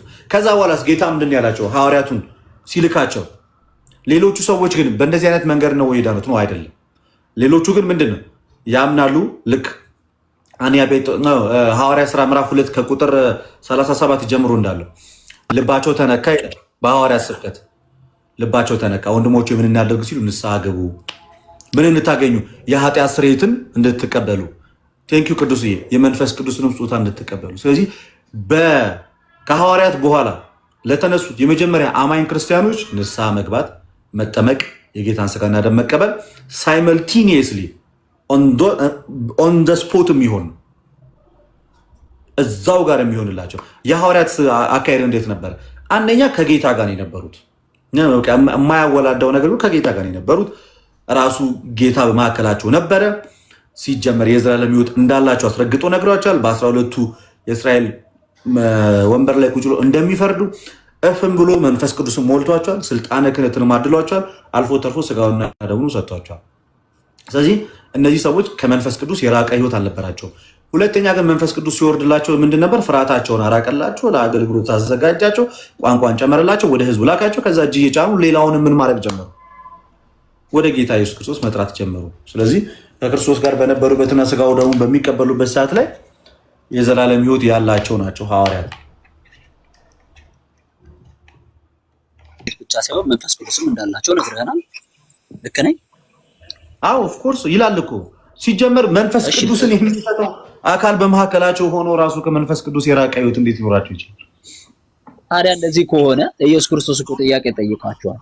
እኔ አሁን ብዙ የምነግራችሁ ነገር አለ ልትሸከሙት ግን አትችሉም አለና የእውነት መንፈስ ወደ እናንተ በመጣ ጊዜ ግን ይነግራቸዋል አለ። መንፈስ ቅዱስ ለአገልግሎት ያዘጋጃችኋል እኮ ነው እያላችሁ ያለው። እሺ ለአገልግሎት ካልከኝ ደግሞ ልምጣ ለአገልግሎት አሁን የምትለኝ አገልግሎት አጋንንት ማስወጣት መፈወስ ነው የምትለኝ እንትን ማለት አገልግሎት ማስወጣት አጋንንት ማስወጣት መፈወስ ማጥመቅንም እንጨምረው እዚህ ውስጥ ከጌታ በፊት አልነበረም በልሳን መናገር ከጌታ በፊት በልሳን መናገር ኖ ልደት ማጥመቅ እየሰለቸ ይመጣውንስ ማጥመቅ አልነበረም ማጥመቅ አልነበረም። ኧረ አለ ላሳይ ከመጽሐፍ ቅዱስ አሳይ እኮ እንደዚህ ብትፈቅድልኝ ይሻላል። እኔ አሁን ጥያቄ ሆኖብኝን ነገሮች ላቅርብልህ እኮ ጥቅሱን አሳየኝ። ከክርስቶስ ኢየሱስ በፊት ከሐዋርያቱ በፊት የሚያጠምቅ አሳይ ማን ነበር? ከመስቀሉ በፊት ከሐዋርያቱ መጥመቅ ጀምረው ነበር። ላሳይ። ሐዋርያት ያጠምቁ ነበር? አዎ ላሳይ እኮ። ኧረ እንዳታፍር በእግዚአብሔር ስም እንደው ስለ ልምከረ ልደት ምን ችግር አለው? አላቅም ብዬ እኮ እማራለሁ። አሁን እኮ የዮሐንስ ደቀ መዛሙርት ነበር የሚያጠምቁት። ኧረ እሺ ላሳይህ ልደት ተረጋጋ። ሐዋርያት ያጠምቁ ነበር? አዎ የኢየሱስ ደቀ መዛሙርት ያጠምቁ ነበር። ያው ዮሐንስ ወንጌል ምዕራፍ 3 ላይ ሄድና ያው እንግዲህ ራስ አንብብ። አውጣው ፍቅሬ ፍቀዱልኝ። ፍቅሬ ነው አውጣ ማለት ሐዋርያት ያጠምቁ ነበር፣ ኢየሱስ ግን አላጠመቀም፣ ሐዋርያት ያጠምቁ ነበር የሚል ቦታ አለ። ግን እሱ ማለት ነው እሱኛው ይሄኛው ጥምቀት አይደለም፣ አይገናኝም ሲጀመር ማለት ነው። ይሄኛው የአዲስ ኪዳን ጥምቀት ክርስቶስ ከሞተ ከተነሳ በኋላ የተሰጠ ነው እንጂ ከዛኛው ጋር አንድ አይደለም። ይሄ ከዛም በፊት የነበረው ማለት ነው። በሁለት ልንለየው ነው ማለት ነው። ልክ ነው። ሐዋርያት ያኛው ድነት ከተፈጸመ በኋላና ሳይፈጸም በፊት የሚለው ማለት ነው። ያኛው የዮሐንስ ጥምቀት ስር የሚካተት ነው። ዮሐንስ ጥምቀት ምንድነው? የኃጢአት ስርየትን ያው ለኃጢአት ስርየት መንገድ የሚያዘጋጅ ነበረ። የንስሐ ጥምቀት ነበረ። ሰዎች ወደ ክርስቶስ እንዲመጡ መንገድን ምን የሚያደርግ ነበረ? የሚጠርግ ነበረ ማለት ነው። ይሄኛው የአዲስ ኪዳን ከክርስቶስ ጋር የምንሞትበት የምንነሳበት አዲስ ማንነት የምንይዝበት ነው። ከዛ አንጻር ማየት አለብን። ይሄኛው ትእዛዝ አልታዘዙም። ያን አሁን ሰማሁኝ። ልክ ነው። የውሃ ጥምቀት ሐዋርያቶቹ ጀምረዋል። አሁን ለልደት ነው። ልደት በቃ እዛ ጋር ሐዋርያቶቹ ማጥመቅ የጀመሩት ኢየሱስ ክርስቶስ ገና ሳይሰቀል ነበረ። ሳይሰቀል ያጠምቁ ነበረ። ቆይ አሁንም አጋንንት ያስወጡ ነበረ። ይቅርታ አሁንም ይሄንን ጥምቀት ከዛኛው ጋር እንዳታደርግ እሺ። አንተንም ቀጥሎ ጠይቃለሁ መክዬ ለምን ራሱ እኮ እዚሁ ላይ ራሱ ያኛው ጥምቀትና ይሄኛው ጥምቀት በጣም የተለያየ ነው። ያኛው ማለት ድነት ከመፈጸሙ በፊት የነበረ ሐዋርያት ያንን ሲያደርጉ ነበር ነው። እኔ ልናገር የፈለኩት የውሃ ጥምቀት ነበር። የኔም ጥያቄ እኮ ምን መሰለ፣ አሁን ያልተግባባ ነው። ምን መሰለ፣ እኔ አሁን በጣም አካሄድ ስልችት ስላለኝ ነው እንጂ እሺ ልደትዬ በቃ ነገ ልምጣ። እንደዚህ ነው ችግር የለም። ሌላ ቀን አንተ በምትከፍት ሰዓት ገባና የተወሰነ ጥያቄ አብረን እሺ። የሆነ አሁን ደጋግመን በጣም ብዙ ጊዜ ያወራነውን ነገር አንዳንዴ የሆነ በቃ አይደለ ያለ መግባባት ደረጃ ስለዚህ ሆነ ይሰለች። ጥምቀት የውሃ ጥምቀትማ ዮሐንስም ጥምቀት እኮ ነበር አለ። ዮሐንስም ደቀ መዛሙርት በሰዓቱ ያጠምቁ ነበር። እኛ ግን የውሃ ጥምቀት ብለን የምናምነው የኃጢአት ስርየት የሚሰጠው የውሃ ጥምቀት እና የንስሐ ጥምቀት ተብሎ የነበረው ነው። ለሁለት ከፍለን ነው። ሲጀመር የንስሐ ጥምቀት የተባለው በመንፈስ ቅዱስ ኃይል የታተመም አይደለም። እሱ ለሰው ልጆች ማዘጋጃ መንገድ ጠራጊ የነበረው ዮሐንስ፣ የእሱም ደቀ መዛሙርት የሚያደርጉት የነበረው ያን። የጌታ ሐዋርያት አጥምቁ ተብሎ ሲያጠምቁት የነበረው ግን ያ ጥምቀት ከክርስቶስ ኢየሱስ ሞትና ትንሣኤ በኋላ የተሰጣቸው ትእዛዝ። ምክንያቱም ያ ጥምቀት ልክ ጳውሎስ ሮሜ ምዕራፍ 6 ከቁጥር 3 ጀምሮ ሲናገር ሞትን በሚመስል ሞት ከእሱ ጋር አንድ ከሆንን ትንሣኤን በሚመስል ትንሣኤ ከእሱ ጋር አንድ እንሆናለን። የተጠመቅን ሁላችን ከሞቱ ጋር አንድ እንሆን ዘንድ በጥምቀት ከእርሱ ጋር እንደተቀበልን እናውቃለን አለ። ስለዚህ በጥምቀት ከክርስቶስ ኢየሱስ ጋር አንድ የሚያደርገው ጥምቀት የኃጢአት ስርየት ጥምቀት፣ የልጅነት ጥምቀት፣ አንዲት ጥምቀት ተብላ የተነገረችው ምን ምን የምታደርጓ ጥምቀት ከክርስቶስ ኢየሱስ ሞትና ትንሣኤ ጋር አንድ የምታደርጓ ጥምቀት በቃ አለ። ሌላ ነገር የለም። ኦኬ የተወሰነ ሄድበት እስኪ አንተም ቃሉት ያሰማልን። ልክ ነው። ምንድነው በአጠቃላይ በብሉይ ኪዳን ውስጥ ጥምቀት ነበረ ከበፊትም ለድህነተ ስጋም ሆነ ለንስሐ መንገድ የሚሆን ጥምቀት ነበሩ። ንዕማን የዳነበት ጥምቀት ነበረ፣ ለአዲስ ኪዳን ምሳሌ የሚሆን ለኃጢአት ስርየት ብሎ ዮሐንስ ሲያጠምቅ ነበር አለ። ለአዲስ ኪዳን የሚሆን ጥላ ማለት ነው። ጥላ ነበሩ ማለት ነው በፊት የነበሩ ሲያከናውኑ እና በብሉይ ኪዳን ውስጥ ይደረግ ነበረ። የውሃ ጥምቀት አለ ምናምን ችግር የለም። ስለዚህ ለአዲስ የዘላለም ሕይወት የሚሰጥ ነው አይሰጥም? የብሉይ ኪዳን ለአዲስ ኪዳን ግን ጥላ ነው። የአዲስ ኪዳኑ ግን የዘላለም ሕይወትን የሚሰጥ ነው። አሮጌ ማንነታችን ጥለን ክርስቶሳዊ ማንነታችንን የምንለብስበት ነው። ክርስቶስን የምናገኝበት ነው። ሮሜ ምዕራፍ 6 ላይ የተጠቀሰው ይሄ ነው። ከክርስቶስ ጋር የምንሞተው በዚህ ነው። ከክርስቶስ ጋር የምንነሳው በዚህ ነው። ሰው አዲስ ሕይወትን እንመላለስ ዘንድ ሞተን ተነስተናል። ዚስ ኢሴንሻል ፎር ሳልቬሽን በቃ ሰው ከዛ አንጻር ነው መታየት ያለበት።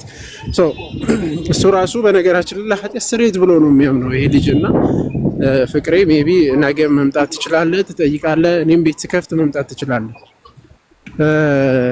ለምን የኃጢአት ስርየት ብሎ ስለማያምኑ ሌሎች።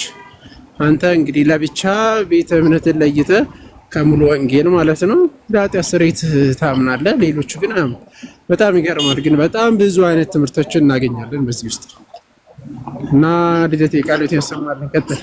አሜን። በቃ እየጨረስን ስለሆነ አሁን እግዚአብሔር አምላክ የተመሰገነ ይሁን። መንገድ ላይ ስለሆንኩ ነው። እሺ ሶሪ። ችግር የለውም። በጣም ደስ ይላል። እንደዚህ ላይቭ እየመጣችሁ ሁላችሁንም እንድትማማሩ መልእክቴን አስተላልፋለሁ። እግዚአብሔር አምላክ ይርዳን። የጌታችን የኢየሱስ ክርስቶስ ጸጋና ሰላም ከሁላችሁ ጋር ይሁን። ከቻልን ማታም ድጋሚ እንገባለን። አካውንቴ ዋርኒንግ ላይ ስለሆነ እየገባችሁ በዛው ደግሞ ኮፒ ሊንክ እና ሪፖስት ሼር አድርጉ። መልካም ጊዜ ይሆንላችሁ። ኮፒ ሊንክ አድርጉት። እሺ የገባችሁ ኮፒ ሊንክ አድርጉ።